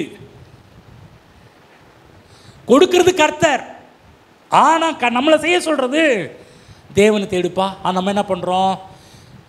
கொடுக்குற கர்த்தரை தேடாமல் பொருட்களை தேடிட்டு இருக்கிறோம். ஏதாவது கொடுப்பாங்களா, கிறிஸ்மஸ்க்கு ஏதாவது கொடுப்பாங்களா, கிறிஸ்மஸ்க்கு ஏதாவது செய்வாங்களா? ஹலோ, நான் சொல்கிற கர்த்தரை தேடுங்க. கிறிஸ்மஸ்க்கு உங்களுக்கு தேவையான எல்லாமே உங்களை தேடி வர ஆரம்பிச்சிடும். நீங்கள் என்னென்னலாம் எதிர்பார்க்கணும் அத்தனை காரியமே உங்களை தேடி வரும். நீங்கள் தேடி ஓட வேண்டாங்க, எதாவது கிடைக்காது. திரும்ப சொல்கிறேன், நல்லா கவனமாக கேளுங்க. நீங்கள் கர்த்தரை தேடும்போது உங்களுக்கு பைபிள் போடப்பட்டிருக்குது, இவைகளெல்லாம் உங்களுக்கு கூட கொடுக்கப்படும். அப்போ எதில் கவனமாக இருக்க சொல்கிறாரு? உங்கள் நாட்டை எதில் கவனமாக இருக்கணும்? கர்த்தரை முதலாவது தேடுவதில் கவனமாக இருக்கணும். புரியுதா? உங்கள் இருதயம், உங்கள் மனம், உங்களுடைய எண்ணங்கள் எல்லாம் எதில் இருக்கணும்னா கர்த்தரை தேடுவதில் ரொம்ப கவனமாக இருந்துச்சுன்னா உங்களுக்கு என்னென்ன தேவையோ அதெல்லாம் உங்களை தேடி வரும். கர்த்தர் சொல்கிறார், அதில் கவலைப்படாத. பைபிள் போடப்படுகிறது எங்கேருந்து ஆரம்பி கவலைப்படல சொல்கிறாரு. படிக்கிறேன் பாருங்கள், 31. ஆகையால் என்னத்தை உண்போம், என்னத்தை குடிப்போம், என்னத்தை உடுப்போம் என்று கவலை படாதிருங்கள். நீங்கள் கவலைப்படாதீங்க. நீங்கள் கவலைப்படுறதுல ஒரே காரியம், தேவனை தேடுறதில்ல. எப்படி தேடலாம்? நீ காலையில் ஆராதனை 10 மணிக்கு போகணும், மற்ற நேரத்தில் உபவாச கூட்டம், அந்த கூட்டம் இந்த கூட்டம், அதுக்கு முன்னாடி போய் நிற்கணும், கர்த்தரை தேடணும். தினந்தோறும் காலையில் இருந்துச்சு கர்த்தரை தேடணும், மற்ற நேரத்தில் கர்த்தரை தேடணும். எப்போ பார்த்தாலும் நம்முடைய வாயில் கர்த்தர் கர்த்தர், நீ கர்த்தரை தேடணும், கர்த்தர் இப்படி பண்ணுவார், கர்த்தர் இப்படி செய்வார் சொல்லி எப்போ பார்த்தாலும் கர்த்தரை பற்றி பேசிகிட்டு இருங்க. ஆமென். நான் சொல்கிறேன், மிகப்பெரிய ஒரு மாற்றங்களையும் மிகப்பெரிய ஒரு அற்புதம் உங்கள் வாழ்க்கை நடப்பதை நீங்கள் பார்ப்பீர்கள். நீங்கள் தேவராஜ்யத்துக்காக கவலைப்படுங்க, தேவராஜ்யம் உங்களுக்காக கவலைப்படும், உங்களுக்கு என்ன செய்யலான்னு சொல்லிட்டு. அப்போ தேவன் செய்வதை நீங்கள் செய்யாதீங்க. நம்ம செய்ய வேண்டியது கர்த்தரை தேடுறது. அவர் கொடுக்கறதால அவர் கொடுத்துருவார். பைபிள் போடப்பட்டிருக்கு, இவைகள் படிக்கிறேன் 32. இவைகளெல்லாம் அஞ்ஞானிகள் நாடி தேடுகிறார்கள், இவைகளெல்லாம் உங்களுக்கு வேண்டியவைகள் என்று உங்கள் பரமபிதா. பாருங்கள், அவர் எவ்வளோ அக்கறை உள்ளவர். உங்களுக்கு பணம் தேவைன்னு அவருக்கு தெரியும், கார் தேவைன்னு அவருக்கு தெரியும், பொருள் தேவைன்னு தெரியும், உங்களுக்கு உணவு தேவைன்னு தெரியும், உங்களுக்கு என்னென்னலாம் தேவையோ அவ்வளவும் கர்த்தர் உங்களுக்கு தேவைகள், உங்களுக்கு வேண்டியவைகள் என்று பரமபிதா அறிந்திருக்கிறார். ஆமென். நான் ஒன்று சொல்கிறேன் பாருங்கள், உங்கள் தேவை எனக்கு என்னன்னு எனக்கு தெரியாது. உண்மையே சொல்கிறேன், உங்கள் தேவை எனக்கு என்னன்னு எனக்கு தெரியவே தெரியும். நிஜமாக சொல்கிறேன், எனக்கு தெரியவே தெரியாது. ஆனால் ஒன்று, கர்த்தர் உங்களுக்கு உங்களுக்கு இவைகளெல்லாம் உங்களுக்கு வேண்டியவைகள் என்று உங்கள் பரமபிதா அறிந்திருக்கிறார். ஆமென். அப்போ நம்முடைய ஃபோக்கஸ் எங்கே இருக்கணும்? நம்முடைய கண்ணோட்டம் எங்கே இருக்கணும்? கர்த்தரை தேடுவதில் இருக்கணும். நம்முடைய கண்ணோட்டம் பொருள், பணம், அந்தஸ்து, அதிகாரம், மகிமை இதை தேடாமல் கர்த்தரை தேடினா மற்றது எல்லாமே உங்களை தேடி வர ஆரம்பிச்சிடும். ஆமென். ரூட்டு கரெக்டாக இருந்துச்சா, ஃப்ரூட்டு தானாக வர ஆரம்பிச்சிடும். வந்து அவருடைய ராஜ்யத்தை தேடும்போது நீங்கள் ஒன்றிலும் குறைவுபட மாட்டீர்கள். வேறு சொல்கிறாரு, இவைகளெல்லாம் உங்களுக்கு கூட கொடுக்கப்படும். நான் சொல்கிறேன், ரட்சிக்கப்பட்டு பரிசுத்த ஆவியை பெற்ற நீங்கள் இந்த பூமியிலே ஒன்றும் இல்லாதவர்களாக வாழ்வது தேவ நோக்கம் அல்ல. புரியுதுங்களா? தேவ உதவியை பெற்று வாழ வேண்டும், தேவனால் வாழ வேண்டும். ஒரு முறை பெண்கள் இந்த கல்லறையை பார்க்குறதுக்காக அதிகாலை கிளம்பி போயிட்டுருக்குறாங்க. 2 பேர் பேசிட்டு போகிறாங்க. ஐயோ, கல் நமக்காக யார் புரட்டி தள்ளுவான்னு கலங்கி போயிட்டுருக்குறாங்க. அங்கே போகும்போது தேவதூதன் அவர்களுக்காக அவ்வளோ பெரிய கல்லை புரட்டி உட்காந்துருந்துறாங்க. அந்த கல்லின் மேலே உட்காந்துருந்தவங்க பார்த்தாங்க. நான் சொல்கிறேன், பெரிய பெரிய தேவைகள், பெரிய பெரிய காரியங்கள், இந்த காரியம் எப்படி சந்திக்கப்படும், இந்த தேவை எனக்கு எப்படி சந்திக்கப்படும், இந்த பிரச்சனை எப்படி நீங்கும், இவ்வளோதான் இருக்குதே எப்படி? உங்களுக்காக தேவதூதர்கள் ஏராளமான உதவிகளை செய்கிறதுக்கு வெயிட் பண்ணிட்டு இருக்கிறாங்க, காத்து கொண்டிருக்கிறாங்க. நீங்கள் செய்ய வேண்டியது கர்த்தரை தேடுங்க. ஆமென். தேவதூதருடைய ஒத்தாசை உங்களுக்கு இருக்குது, தேவதூதருடைய உதவி நமக்கு இருக்குது. யாருக்கு தேவதூதர்கள் உதவி ஒத்தாசை பண்ணுவாங்கன்னா, கர்த்தரை தேடுறவங்களுக்கு, கர்த்தருடைய காரியத்தின் மீது நாட்டம் இருக்கிறவங்க, கர்த்தருடைய காரியத்தின் மீது ஆர்வம் இருக்கிறவங்களுக்கு நான் சொல்கிறேன், பரலோகமே அவர்களுக்கு உதவி செய்ய ஆயத்தமாக காத்து கொண்டிருக்கிறது. ஆமென். பக்கத்தில் சொல்லுங்கள், தட்டி சொல்லுங்கள், உங்களுக்காக பரலோகம் காத்திருக்குது. ஆமென். இப்போ என்ன பண்ணணும்? நம்ம செய்ய வேண்டியது என்ன? அவர்கிட்ட போனால் என்ன கிடைக்குன்றதை விட எனக்கு என்ன கிடைக்க, அவர் போதையா, அவர் இருந்தால் எல்லாம் எனக்கு இருக்கிற மாதிரி. புரியுதா? நம்முடைய கண்ணோட்டம் எப்படிப்பட்டதாக இருக்கணும்? தேவன்கிட்ட என்னத்தை பிடுங்கணும், என்னத்தை வாங்கணும் அப்படி கிடையாது. எனக்கு தேவனே போதும், தேவன் இருந்தால் எனக்கு அவர் எல்லாவற்றையும் எனக்கு கூட கொடுப்பார். ஆமென்.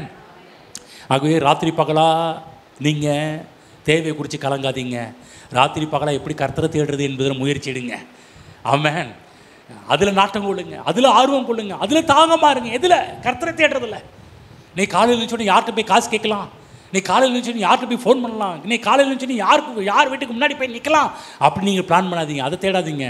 நீங்கள் தேடும்போது இன்றைக்கி காலையில் இருந்துச்சு இவ்வளோ தேவை இருக்குது, எனக்கு தேவை பெருசு கிடையாது, எனக்கு கர்த்தர் பெருசு. ஆமென். நீ அவரை தேடி பாருங்கள், உங்களுக்கு வேண்டியவைகள் எல்லாம் உங்களுக்கு கூட கொடுக்கப்படும். எக்ஸ்ட்ரா அதிகமாக உங்களுக்கு கொடுக்கப்படும். 1 கொரிந்தியர் 15 போவோம். 1 கொரிந்தியர் 15:19 நாம் எல்லாரும் சத்தத்தை உயர்த்தி சேர்ந்து படிப்போம். இம்மைக்காக மாத்திரம் நாம் கிறிஸ்துவின் மேல் நம்பிக்கையுள்ளவர்களாக இருந்தால் எல்லா மனுஷரை பார்க்கலும் பரிதபிக்கப்படத்தக்கவர்களாய் இருப்போம். இம்மைக்காக மாத்திரம் என்னன்னா, உலக பிரகாரமான காரியத்துக்காக மட்டுமே கர்த்தரை தேடுகிறவர்களாக இருந்தால், புரியுதுங்களா? இம்மைக்காக மாத்திரம்னா என்ன அர்த்தம்? நல்லா புரிஞ்சுக்கங்க. ஏதோ உங்கள் தேவைக்காக மட்டும் கர்த்தரை தேடுற ஒரு ஆளாக இருந்தீங்கன்னா எல்லா மனுஷரை பார்க்கலும் பரிதபிக்கப்படத்தக்கவர்களாக இருப்போம். உலக காரியத்திற்காக மட்டும் கர்த்தரை தேடாதீர்கள். புரியுதா? பக்கத்தில் புரிஞ்சிச்சா கேளுங்க. அதை கேளுங்க, ஒரு தட்டி கேளுங்க. புரிஞ்சிச்சா? என்ன புரிஞ்சிச்சின்னு கேளுங்க. சொல்லுங்கள், என்ன புரிஞ்சிச்சு உங்களுக்கு? என்ன புரிஞ்சிச்சிங்க? பக்கத்தில் என்ன புரிஞ்சிச்சு கேளுங்க. அட என்னையே பார்க்காதீங்க, பக்கத்தில் கேட்டு என்ன புரிஞ்சிச்சிங்க உங்களுக்குன்னு கேளுங்க. பக்கத்தில் கேளுங்க. இல்லை ரவுண்டாக உட்காந்துருவேன் பிரசங்கம் அடுத்து இப்படி கேட்கலான்னு ரவுண்டாக உட்காந்து பேச ஆரம்பிச்சிடுவேன். அப்புறம் நான் சொல்லுங்கள், என்ன புரிஞ்சிச்சு? புரியுதா? அதாவது இம்மைக்காக மாத்திரம், உலக பிரகாரமான காரியத்துக்காக மட்டுமே கர்த்தரை நம்ம பிடிச்சிக்கிட்டு வச்சுருப்போம் என்றால், நான் சொல்ல அதை காட்டிலும் பரிதாபம் வேறு ஒன்றுமே கிடையாதுங்க. நல்லா புரியுதுங்களா? நான் முத ஆண்டவரை பிடிச்சிக்கிட்டது கூட பார்த்தீங்கன்னா பணத்துக்காகவோ இதுக்காகவோ ஒரு காரியத்துக்கும் இல்லை. எனக்கு கர்த்தர் போதும், இயேசு போதும், அவர் நோக்கி பிடிச்சி வந்தோம் பாருங்கள். இன்றைக்கெல்லாம் வேறு லெவலில் தான் கர்த்தர் வாழ வைக்கிறார். இந்த லெவலில் இன்றைக்கும் கூட பாருங்கள், பணத்து பொருள் அது கவனம் இல்லை. கர்த்தர் எப்படி அவரை பிடிச்சிக்கலாம், இன்னும் எப்படி தேடலாம், இன்னும் அவர்கிட்ட எப்படி பழகலாம், இன்னும் அவர்கிட்ட எப்படி சேரலாம், இன்னும் எப்படி கர்த்தருடைய வார்த்தையை தியானிக்கலாம், இதில் தான் உள்ளே போகுது ஒழிய இன்னும் எப்படி பணம் சம்பாதிக்கலாம், இன்னும் எப்படி அப்படி போகலாம் இப்படி போகலாம் அந்த என்ன நாட்டம் வரல. நான் சொல்கிறேன், இப்படி இருக்கும்போது ஆசீர்வாதங்கள் உங்களுக்கு என்னெல்லாம் கொடுக்குதோ அதெல்லாம் உங்களை தேடி வர ஆரம்பிச்சிடும். ஆமென். அப்போ நீங்கள் கேட்கலாம், அப்போன்னா நாங்கள் கர்த்தரை எதிர்பார்த்து வரக்கூடாதா பாஸ்டர்? வரலாம். என்னங்க வரலான்றீங்களா? ஆமாம் வரலாம். நீ இப்போ எல்லாருமே ஒரு தேவைகளுக்காக வந்திருக்கீங்களா? உங்களுக்கு தேவைகளுக்காக வந்திருக்கீங்களா? ஒன்று சொல்கிற கவனமாக கேளுங்க. எல்லாரும் உள்ளே என்ட்ரு ஆகும்போதே, சபைக்கு வரும்போதே ஏதாவது ஒரு தேவையோடு தான் வரோம். எல்லோரும் அப்படி தானே? நானும் அப்படி தான். முதல் சர்ச்சுக்கு போகும்போது எனக்கு சுகம் தேவையாக இருந்துச்சு, சுகத்துக்காக போனேன். ஆனால் சுகம் பெற்ற உடனே நான் கர்த்தரை தேட ஆரம்பிச்சிட்டேன். நல்லா புரிஞ்சுக்கிங்க. உங்களுக்கு நீங்கள் இருக்கிற எல்லாருமே தேவையோடு தான் வரோம். தேவைகள் சந்திக்கப்பட்ட உடனே திரும்பவும் தேவைகளை தேடாமல் தேவைகளை நிறைவாக்கினார் பாருங்க, அவரை தேட ஆரம்பிக்கணும். புரியுதுங்களா? இப்போ புரிஞ்சான்னு கேளுங்க. புரிஞ்சிச்சா? தேடி வரோம், கர்த்தர் சந்திக்கிறாரு. ஆனால் வாழ்க்கை ஃபுல்லாகவே நம்முடைய தேவைகளை தேடியே கர்த்தத்தை வரக்கூடாது. ஒரு பாட்டு ஆங்கிலத்தில் இருக்கணும், ஒரு பாட்டு அதிகமாக பிடிக்கும் அதாவது சபையில் பாடுவோம், ஆஸ்தியை அல்ல முகத்தை தேடவே அப்படின்னு ஒரு பாட்டை பாடுவோம். அடிக்கடி சேலம் சர்ச்சில் பாடுவோம். ஆஸ்தியை அல்ல ஆண்டவரே, உங்கள் முகத்தை தேடுறதுக்காக வந்திருக்கிறோம். அதில் டான் மைண்ட் அழகாக பாடுவார் பாருங்கள். ரொம்ப ருசிச்சு அவருடைய பாட்டில் ரொம்ப அப்படியே உட்காந்து மெய் மறந்து அவருடைய பாட்டை ரசிப்போம் பாருங்கள். அந்தளவுக்கு கீபோர்டு வாசித்து பாடுவார் பாருங்கள். ஆஸ்தியை அல்ல உன் முகத்தை தேடவே. நீங்கள் கூட அப்படி தான் பாருங்கள். உலக பிரகாரமான காரியத்தை தேடி நாடி ஓடி வராதிங்க. நீ கர்த்தரை தேடினா உங்களுக்கு என்னென்னலாம் தேவையோ அதெல்லாம் அவர் சந்திப்பார். நான் என்ன சொல்கிறேன், உங்கள் கவனத்தை இம்மைக்கான உலக பொருட்கள் மீது கண்களை வைக்காதீர்கள், தேவன் மீது உங்களுக்கு கண்களை வைங்க. இம்மைக்கான உங்களுக்கு வேண்டியவைகள்லாம் உங்களை தேடி வர ஆரம்பிச்சிடும். ஆமென். அன்றைக்கு நேரத்தில் சபைக்கு மக்கள் வந்தாங்கன்னா இன்றைக்கும் மக்கள் அதே நன்மையை எதிர்பார்த்து தேடி தான் வந்துட்டுருக்குறாங்க. கர்த்தரை தேடுங்க. உங்களுக்கு என்னென்ன நன்மைகள் இருக்குதோ அதெல்லாம் அவர் உங்களுக்கு கூட கொடுக்க ஆரம்பிப்பார். ஆகவே அவைகளை தருகின்ற தேவன் மீது கண்களை பதிய வையுங்கள். வேறு யாரும், ஒருவேளை யாராவது கொடுத்தாங்கன்னா அவங்க மேலே கண்ணை வைக்கக்கூடாது, தப்பு. யாராவது உதவி பண்ணுறாங்கன்னா அவங்க மேலே கண்ணை வச்சிடக்கூடாது. ரைட்டு, இப்போ இவங்க உதவி செஞ்சாங்க, கர்த்தர் அடுத்தது வேறு வழி எனக்காக ஓப்பன் பண்ணுவார், திறப்பார். ஆமென். எனக்கெல்லாம் அப்படி தான் திறந்துக்கிட்டு இருக்கிறார். பல வழிகளை கடவுள் திறந்துக்கிட்டு இருக்கிறார். இந்த வழி அந்த வழி தான் கிடையாது. கிறிஸ்மஸ்க்கு வேண்டி எவ்வளோ செலவோ அத்தனை செலவுமே நவம்பர் லாஸ்ட் வீக்கே எல்லாத்தையும் செஞ்சு முடிச்சிட்டார். எல்லாத்தையும் நவம்பர் லாஸ்ட்லேயே எல்லாத்தையும் கொடுத்துட்டார் வந்து. அவ்வளோ ரிலாக்ஸு. ஒவ்வொரு டைம் பார்த்தீங்கன்னா கொஞ்சம் ரொம்ப இதாக இருக்கும், என்ன பண்ணலாம் ஏது பண்ணலாம் என்ன செய்யலாம் ஏது செய்யலான்னு சொல்லிட்டு வந்து. ஒரே ஒரு காரியத்தை மட்டும் பேலன்ஸ் இருக்குது, சாப்பாட்டுக்கு. அதுக்கும் கருத்து எல்லாத்தையும் சந்திச்சிட்டார் வந்து. ரிலாக்ஸு. ஆமாம். ஏன் கண்ணை வந்து எந்த இடத்துல கொடுக்குறாங்களோ அந்த இடத்துல வைக்கல, கர்த்தர் மேலே கண்ணை வைக்கும்போது அவர் எல்லா தேவைகளையுமே, உங்கள் தேவைகள் எழும்பும் முன்பாகவே எல்லாவற்றையும் முன்கூட்டியே ரெடி பண்ணி கொடுக்குற தேவனாக நம்முடைய தேவன் இருக்கிறார். ஆகவே நான் உங்கள் எல்லாருக்கும் சொல்கிற ஒரு காரியம், கண்களை கர்த்தர் மேலே பதிய வையுங்க. உங்கள் தேவைகள் எல்லாம் கர்த்தருக்கு தெரியும். நம்ம போகிற ரூட்டு கர்த்தர் மேலே கண்ணை வைக்கும்போது அவர் தேவைகளை சந்திப்பார். ஆமென். சொல்கிறது உங்களுக்கு புரிஞ்சிச்சா? ஆமென். நான் தேவனை ருசிக்கிறேன். எதுக்கு எப்படி? கர்த்தர் மேலே கண்ணை வைக்க கற்றுக்கிட்டதுனால. நான் சொல்ல இங்கே இருக்கிற ஒவ்வொருவரும் கர்த்தர் மீது கண்களை பதிய வையுங்கள். அதான் நான் சொல்கிறேன், ரூட்டு சரியாக இருந்துச்சுன்னா ஃப்ரூட்டெல்லாம் தானாக வர ஆரம்பிச்சிடும். நம்ம வந்து ரூட்டே தப்பாக இருந்துச்சுன்னா ஃப்ரூட்டும் தப்பாக தான், ஃப்ரூட்டே வராது அந்த இடத்துல. எப்படி ஒரு ரூட்டு தப்பாக இருந்துச்சு எப்படி ஃப்ரூட்டு வரும்? ஆகவே ஆசீர்வாதத்துக்கு தேவன்ட்ட பஞ்சமே கிடையாது. பக்கம் சொல்லுங்கள், உங்களுக்கு கொடுப்பதற்கு கர்த்தருக்கு பஞ்சம் கிடையாது. ஆசீர்வாதத்துக்கு பஞ்சமே கிடையாது. கர்த்தர்கிட்ட ஏராளம் இருக்குது. நான் அடிக்கடி சொல்லுவேன், இன்னும் இந்த உலகத்தில் 800 கோடி மக்கள் பிறந்தாலும் அத்தனை பேருடைய தேவைகளை கர்த்தரால் சந்திக்க முடியும். ஆமென். யோவான் புஸ்தகம் போவோம். யோவான் புஸ்தகம் சுவிசேஷம் 6ஆம் அதிகாரத்துக்கு போவோம். யோவான் 6. உங்கள் கண்ணை எங்கே வச்சுருக்கீங்க அதான் முக்கியம். யோவான் 6:23 படிக்கிற கேளுங்க. கர்த்தர் ஸ்தோத்திரம் செய்த பின்பு அவர்கள் அப்பம் சாப்பிட்ட இடத்துக்கு சமீபமாய் திபேரியாவிலிருந்து வேற படகுகள் வந்தது. அப்பொழுது இயேசுவும் அவருடைய சீசரும் அங்கே இல்லாததை கண்டு ஜனங்கள் கண்டு உடனே அந்த படகுகளை ஏறி இயேசுவை தேடிக்கொண்டு கப்பர்நகூமுக்கு வந்தார்கள். கடலில் அக்கறையிலே அவர்கள் அவரை கண்டபோது, ரபி, நீர் எப்பொழுதும் இவ்விடம் வந்தீர் என்று கேட்டார்கள். கவனமாக கேளுங்க, இயேசுவை தேடி போனாங்களாம். எதுக்காக இயேசுவை தேடி போனாங்க? கவனமாக கேளுங்க. ஒரு கூட்டம், திரும்ப படிக்கிறேன், கர்த்தர் ஸ்தோத்திரம் செய்த பின்பு அவர்கள் அப்பம் சாப்பிட்ட இடத்துக்கு சமீபமாய் திபேரியாவிலிருந்து வேற படகுகளும் வந்தது. 5 அப்பத்தையும் 2 மீனையும் கொண்டு 5000 பேருக்கு பங்கிட்டு கர்த்தரை ஆசீர்வதிச்சார்ல, அந்த இடத்துக்கு வராங்க. ஆனால் அப்பொழுது இயேசுவும் சீசரும் அங்கே இல்லாததை கண்டு, அங்கே நம்ம ஐயா இல்லை, ரபி இல்லை, போதகர் இல்லை, இல்லாததை கண்டு உடனே அந்த படகுலையே இயேசுவை தேடி கொண்டு கப்பர்நகூமுக்கு வந்தாங்க. திரும்ப தேடி இயேசுவை தேடி போகிறாங்க. கவனமாக கேளுங்க, யாரை தேடி போகிறார்கள்? இயேசுவை தேடி போகிறாங்க. இயேசுவை தேடி போகிறாங்க. இப்போ இயேசு என்ன சொல்கிறார் படிப்போம். இயேசு 25 கடலில் அக்கறையிலே அவரை கண்டபோது, ரபி, நீ எப்பொழுது இவ்விடம் வந்தீர்? எப்போ ஆண்டவரே இங்கே வந்தீங்க? சொல்லாமல் கொள்ளாமல் வந்துட்டீங்க, அங்கேருந்து இங்கே எப்போ வந்தீங்க அப்படின்னு கேட்குறாங்க இயேசுகிட்ட. அப்போ இயேசு என்ன சொல்கிறார் கவனிங்க.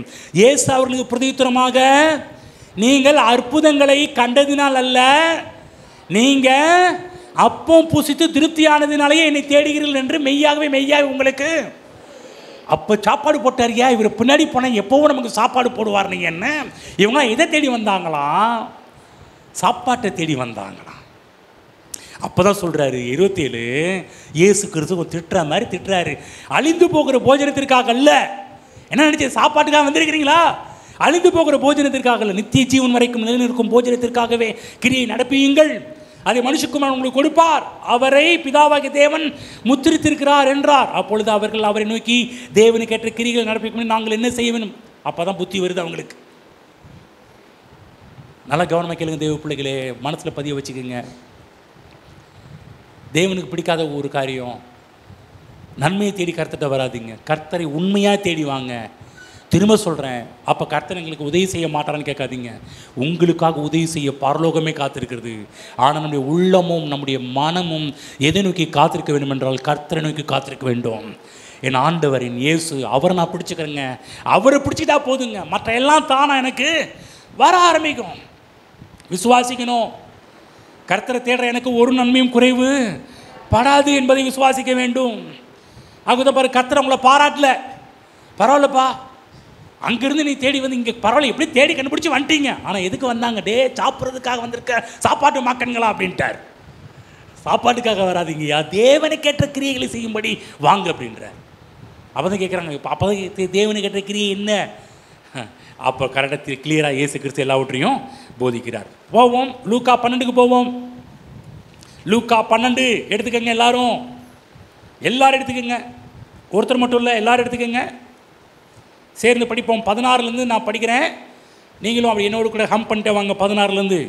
அல்லாமலும் ஒரு ஓமையை அவர்களுக்கு சொன்னார். ஐஸ்வர்யமுள்ள ஒரு நிலம் நன்றாய் விளைந்தது. அப்பொழுது அவன், நான் என்ன செய்வேன், என் தானியங்களை சேர்த்து வைக்கிறது இடமில்லையே, நான் ஒன்று செய்வேன், என் களஞ்சியங்களை இடித்து பெரிதாக கட்டி எனக்கு விளைந்த தானியத்தையும் என் பொருள்களையும் அங்கு சேர்த்து வைத்து, பின்பு ஆத்துமாவை உனக்காக அநேக வருஷங்களுக்கு அநேக பொருட்கள் சேர்த்து வைக்கப்பட்டிருக்கிறது, நீ இளைப்பாரி பொசித்து குடித்து பூரிப்பாயிரு என்று என் ஆத்துமாவுடைய சொல்லுவேன் என்று தனக்குள்ளே சிந்தித்து சொல்லி கொண்டான். தேவனோ அவனை நோக்கி, மதிகேடனே, முட்டாள், உன் ஆத்துமா உன்னிடத்திலிருந்து இந்த ராத்திரியிலே எடுத்துக்கொள்ளப்படும், அப்பொழுது நீ சேகரித்தவைகள் யாருடையதாகும் என்றார். கவனமாக கேளுங்க, முக்கியமான விஷயம். விளைச்சல் தப்பு கிடையாது, விளையிறது தப்பு கிடையாது. இவனுக்கு தேவனை பற்றி எந்த எண்ணமும் இல்லை. தேவனை பற்றி இல்லை, தேவனை பற்றி கொஞ்சம் கூட எண்ணம் இல்லை. அவன் சொல்கிறான், எப்படி இடிக்கணும், எப்படி கட்டணும், எப்படி சேர்க்கணும், எப்படி. தேவன் இல்லாமல் நமக்கு எந்த ஒரு காரியத்தை கட்டினாலும், தேவன் இல்லாமல் எந்த ஒரு காரியத்தை சேர்த்தாலும், தேவன் இல்லாமல் எந்த ஒரு காரியத்தை செய்தாலும் எல்லாமே ஜீரோ. ஆனால் தேவனோடு இருந்து எந்த ஒரு காரியம் செய்து பாருங்க, எல்லாம் உங்களுக்கு நிறைவாக வரும். ஹீரோவாக தான் மாறுவீங்க. எல்லாம் உங்களுக்கு நிறைவாக இருக்கும், ஒன்றும் உங்களுக்கு குறைவு படாது. இவன் ஆத்துமாட்ட சொல்கிறான், என்ஜாய் பண்ணு. சொல்லப்போனால் அங்கேயும் முட்டாள்னு சொல்லிட்டு இதை சேர்த்து வைக்கிறது ஆத்மா எங்கே சாப்பிட போகுது. ஆத்மாவுக்கு என்னுடைய வார்த்தை முக்கியம். ஆத்மாவை பௌசிக்கக்கூடியது என்ன, கர்த்தருடைய வார்த்தை. இவன் ஆத்மாவை போக சொல்கிறான், அதான் முட்டாள். என்ன சொல்கிற, இதெல்லாம் இடித்து கட்டி அது எங்கே சாப்பிட போவோம், ஆத்மாவை அதெல்லாம் சாப்பிட போகுது. உனக்கு நான் இருந்தாலே உன் ஆத்மா நல்லா இருக்கும், நான் இல்லைன்னா உன் ஆத்மா நல்லா இருக்காது என்று சொல்லி அவனை திட்டுறதை நம்ம இங்கே பார்க்க ஆரம்பிக்கிறோம். என்ன சொல்கிறான்னா, முட்டாள்னு சொல்கிறேன். ஏன் சொல்கிற, தேவனை குறித்து எந்த எண்ணமும் இல்லாமல் இருக்கிறியே. புரியுதுங்களா? நான் சொல்ல, இந்த உலகத்தில் சேர்க்குறது தப்பு கிடையாது, பணம் சம்பாதிப்பது தப்பு கிடையாது, நீங்கள் எந்த ஒரு காரியத்தையும் வாங்குறது தப்பு கிடையாது. ஆனால் எந்த ஒரு காரியத்தையும் இது கர்த்தர் கொடுத்தார், கர்த்தர் செய்தார், கர்த்தருடைய நாமத்துக்கே ஸ்தோத்திரம், ஆமென். புரியுதுங்களா? எந்த ஒரு காரியத்தில் கர்த்தரை முன்னாடி கொண்டு வாங்க, கர்த்தரை முன்னாடி நிப்பாட்டுங்க. எந்த ஒரு காரியத்தையும் கர்த்தரை முன்னிறுத்தி செய்து பாருங்கள், தேவனை முன்னிறுத்தி செய்து பாருங்கள். மற்ற எல்லாமே உங்களுக்கு, மற்றது கீழே இருக்கும், தேவன் உங்களுக்கு மேலே இருப்பார். அப்போ எல்லாம் இருப்பது தப்பு கிடையாது. ஆனால் மீதியான காரியம் வரும்போது கர்த்தர் பார்த்தீங்கன்னா அதை சேர்த்து வைங்கன்னு சொன்னார். 5 அப்போ 2 மீனை பாருங்கள், அங்கே கர்த்தர் பார்த்தீங்கன்னா சேர்த்து மீதியான துணிக்கை எடுத்து 12 கூட நிறைய சேர்த்து வச்சாங்க. என்ன சொல்கிறாரு, சேர்த்து வைக்கிற தப்பு கிடையாது, தேவனை நினையுங்கள். தேவனை நினைத்து நீங்கள் தேவனை நினைக்கிற ஒரு ஆளாக இருந்தால் உங்களுக்கு எத்தனை களஞ்சியங்கள் இருந்தாலும் தப்பு கிடையாது. ஆமென். சொல்கிறது புரியுங்களா? இந்த இடத்துல இவன் மதிகேடன் தப்பாக போயிட்டான். அப்புறம் நீடிய வாழ்வும் பயிரப்படப்பட்டிருக்குது. பொருளாசைக்காருடைய எல்லாருடைய முடிவும் பொருளாசை தன்னை உடையவர்கள் உயிரை வாங்கும். புரியுது? எது பொருளாசை எப்படிப்பட்டது? தன்னை உடையவர்கள் உயிரை வாங்கும். என்ன காலத்துக்கு முன்னாடியே போயிடுவாங்கன்னு சொல்கிறார். அதுதான் பொருள் மேலே ஆசைப்படாதீங்க, கர்த்தர் மேலே ஆசைப்படுங்க. நீங்கள் பொருளை குறித்து எந்தெந்த பொருள்லாம் உங்களுக்கு வேணும்னு நினைக்கிறீங்களோ அதெல்லாம் உங்களை தேடி வர ஆரம்பிக்கும். உங்களுக்கு இவைகளெல்லாம் வேண்டியவைகள் என்று உங்கள் பரமபிதா அறிந்திருக்கிறார். அவைகள் எல்லாம் உங்களுக்கு கூட கொடுக்கப்படும். ஆமென். ஞானவான்கள் என்றால் நிறைய டிகிரி வச்சுருக்கவங்க கிடையாது. ஞானவான்கள் என்றால் கர்த்தரை நினைக்கிறவர்கள். ஆமென். கர்த்தர் பேரில் பற்றுதலாக இருப்பவர்கள், கர்த்தருக்கு பயப்படுகிற மனிதன். புரியுதுங்களா? அப்படிப்பட்ட ஆள். புரியுதா? ஞானம் எங்கே இருக்குது? கர்த்தருக்கு பயப்படுதலே ஞானத்தின் ஆரம்பம். ஞானம் எங்கே இருக்குது? நிறைய டிகிரி படித்தோன்னு ஞானம் கிடையாதுங்க. நீங்கள் சொல்கிற நிறைய டிகிரி பெரிய பெரிய பிஹெச்டி பட்டம்லாம் வாங்கியிருக்காங்க, கொஞ்சம் கூட ஞானம் இல்லை. ஆனால் கர்த்தருக்கு பயப்படுகிறதுலே ஞானம். ஆமென். கர்த்தரை கனம் பண்ணுறதே ஞானம். கர்த்தருக்கு பயப்படுதலே ஞானத்தின் ஆரம்பமாக இருக்கிறது. அதான் இயேசு கிறிஸ்து சொல்கிறார், இவைகளெல்லாம் அஞ்ஞானிகள் நாடி தேடுகிறார்கள். ஒரு காரியம் சொல்கிறாங்க வசனத்தில் இவைகளெல்லாம் அஞ்ஞானிகள் நாடி தேடுகிறார்கள், ஆனால் நீ கர்த்தரை தேடுன்றார். ஏன் கர்த்தரை தேடுன்னு சொல்கிறாருன்னா, ஒரு வசனம் போடப்பட்டது, உனக்காக கர்த்தர் இருப்பு தாழ்பால்களை முறித்து வெண்கல கதவுகளை உடைத்து இருப்பு தாழ்பால்களை முறித்து ஒளிப்படத்தில் இருக்கிற பொக்கிஷங்களையும் அந்தகாரத்தில் இருக்கிற ஒளிப்படத்தில் புதையிலும் அந்தகாரத்தில் இருக்கிற பொக்கிஷங்களையும் பாருங்கள், இதில் என்ன ஒரு சொல்லப்பட்டிருக்குதுன்னா, நீங்கள் கர்த்தரை தேடும்போது ஒளிப்பிடத்தில் மறைந்திருக்கிற இதெல்லாம் பார்த்தீங்கன்னா உங்களுக்கு கண்டுபிடிக்க தெரியாது. மறைந்திருக்கிற பொக்கிஷம், ஒளிப்பிடத்தில் இருக்கிற பொக்கிஷம்லாம் உங்களுக்கு தெரியாது. உங்களுக்கு தெரியுங்களா? ஏங்க, ஒளிப்படத்தில் என்ன இருக்குன்னு யாருக்கும் தெரியாது. ஆனால் இவர் சொல்கிறார், நீ தேடினா, கர்த்தரை தேடினா உனக்காக எங்கெங்கெல்லாம் உனக்கு வர வேண்டிய பொருள் எங்கெங்கெல்லாம் இருக்குதோ அங்கேருந்து கொண்டு வந்து உனக்கு கொட்ட ஆரம்பிச்சிருன்றார். ஆமென். சொல்லுங்க உங்களுக்கு யாரெல்லாம் ஒன்றும் இல்லை. ரீசெண்டாக ஒரு வாட்ஸ்அப் இப்போ நிறைய எல்லா குரூப்லேயும் வந்துட்டு இருக்குது. ஒரு இலங்கைக்கார் பார்த்தீங்கன்னா பைபிள் படித்து கர்த்தரை தேடினதுனால இன்றைக்கி 37 ரூபா ஒருத்தரும் திருநாராம் பாருங்கள். இன்றைக்கி எத்தனை லட்சம், 3 லட்சத்துக்கு மேலே பணத்தை கொண்டு போய் கொடுத்தாருன்னு சொல்லி இப்போ ரெக்கார்டும் எல்லா வாட்ஸ்அப்லேயும் வந்துட்டு இருக்குது. கர்த்தரை தேடும்போது பார்த்தீங்கன்னா கொடுக்க வைக்கிறார். எங்கேருந்து எடுத்தாங்களோ அவங்க கொடுக்க வைக்கிறார். கர்த்தரை தேடும்போது நல்லா கவனம், உங்களையும் கொடுக்க வைப்பார், உங்கள்கிட்ட பிடுங்கினவங்கள்ட்டே கொடுக்க வைப்பார். ஹலோ, உங்கள்கிட்ட யாராவது பறிச்சிருக்கிறாங்களா? உங்களையும் கொடுக்க வைப்பார். ஆனால் உங்கள்கிட்ட யாரெல்லாம் பறிச்சிருக்கிறாங்களோ அங்கேருந்து உங்களுக்கு தெரியும். சில பேர் உங்களுக்கே தெரியாது, இது ஏன் காசா, இது ஏன் பணமான்னு உங்களே தெரியாது. ஆனால் அதை கூட கர்த்தர் என்ன பண்ணுவார், உங்கள்கிட்ட கொண்டு வந்து கொடுக்க வைப்பார். அதுதான் கர்த்தரை நம்ம தேடினா கர்த்தர் நமக்காக எல்லா காரியம் செய்வார். உங்கள் நகைகள் எங்கெங்கெல்லாம் பிளாக் ஆகிடும் எனக்கு தெரியும். உங்கள் நகைகள் எங்கெங்கெல்லாம் திருடப்பட்டிருக்குது, காணா போயிருக்குதுன்னு எனக்கு தெரியாது. ஆனால் உங்களுக்கு தெரியும் காணா போச்சு, உங்களுக்கு கூட சிலது தெரியாது. கர்த்தர் சொல்கிறார், நீ என்னை தேடிப்பார். என்னை தேடினா எங்கெங்கெல்லாம் உனக்கு லாக் ஆகிருக்குது, எங்கெங்கெல்லாம் உனக்கு மூடி இருக்குது, எங்கெங்கெல்லாம் உனக்கு திறக்காமல் இருக்குது, அந்த இடத்துல கர்த்தர் உங்களுக்காக திறந்து உங்கள்கிட்ட வரும்படி கர்த்தர் செய்வார். ஆமென். அப்போ நம்ம செய்ய வேண்டியது என்னங்க? கர்த்தரை தேடுங்க. கர்த்தரை தேடுங்க. உங்களால் செய்ய முடியாது, உங்களால் கொடுக்க முடியாது, உங்களால் ஆகாத எல்லா விஷயத்தையும் அவர் செய்வார். ஆமென். புரியுதா? கர்த்தர் ரொம்ப ஆச்சரியம் பண்ணுவார். நீங்கள் ஒரு இடத்துல உங்கள் பணத்தை இழந்திருக்கலாம். நீங்கள் இழந்த இடத்த விட கர்த்தர் உங்களுக்கு கொடுக்குன்ற இடம் பன்மடங்கு உங்களுக்கு அறிமுகமே இல்லாத ஆட்கள் வந்து பல மடங்கு உங்கள்கிட்ட திரும்ப கொடுப்பார். பாருங்க, நிறைய தடவை நான் ஆச்சரியப்பட்டிருக்கேன். ஆனால் இழந்தது கம்மியாக இருக்கும், ஆனால் அவர் கொடுக்குறது பார்த்தீங்கன்னா அமிக்கி குலுக்கி சரிந்து முடியெல்லாம் போடுற மாதிரிலாம் கர்த்தர் பண்ணுவார் பாருங்கள் சில இடத்துல. ஆமென். அப்போ நம்ம என்ன பண்ணணும்? கர்த்தரை தேட ஆரம்பிக்கணும். கரெக்டாக தேட உண்மை பைபிளில் முழு இதயத்தோடும் ஆத்துமாவோடும் பலத்தோடும் கர்த்தரை தேடி பாருங்க. ஆமென். முடிவு பண்ணணும் 2025 எப்படி இருக்க போகுது. நீங்கள் எப்படி கர்த்தரை தேடுறீங்களோ அந்த விதத்தில் 2025 உங்களுக்கு இருக்க போகுது. ஆமென். இன்னைக்கு நான் திருக்கதை சொல்ல முடியும் 2025 எப்படி இருக்கும். இன்னைக்கு சொல்கிறேன், நீங்கள் கர்த்தரை ஒழுங்காக தேடினா உங்களுக்கு ஒரு நன்மையும் 2025 ஒரு நன்மையும் குறைவும் இல்லாமல் நீங்கள் உங்கள் வாழ்க்கையில் சந்திக்கப்படுவதை நீங்கள் பார்ப்பீர்கள். ஒரு நன்மையும் குறைவுபடாமல் சகல ஆசீர்வாதம் உண்டாவதை நீங்கள் பார்ப்பீர்கள். ஆமென். 2025 எப்படி இருக்குமோ எப்படி இருக்குங்க சொல்லுங்கள். கர்த்தரை தேடினா எல்லாம் சூப்பராக இருக்கும். ஆமென்.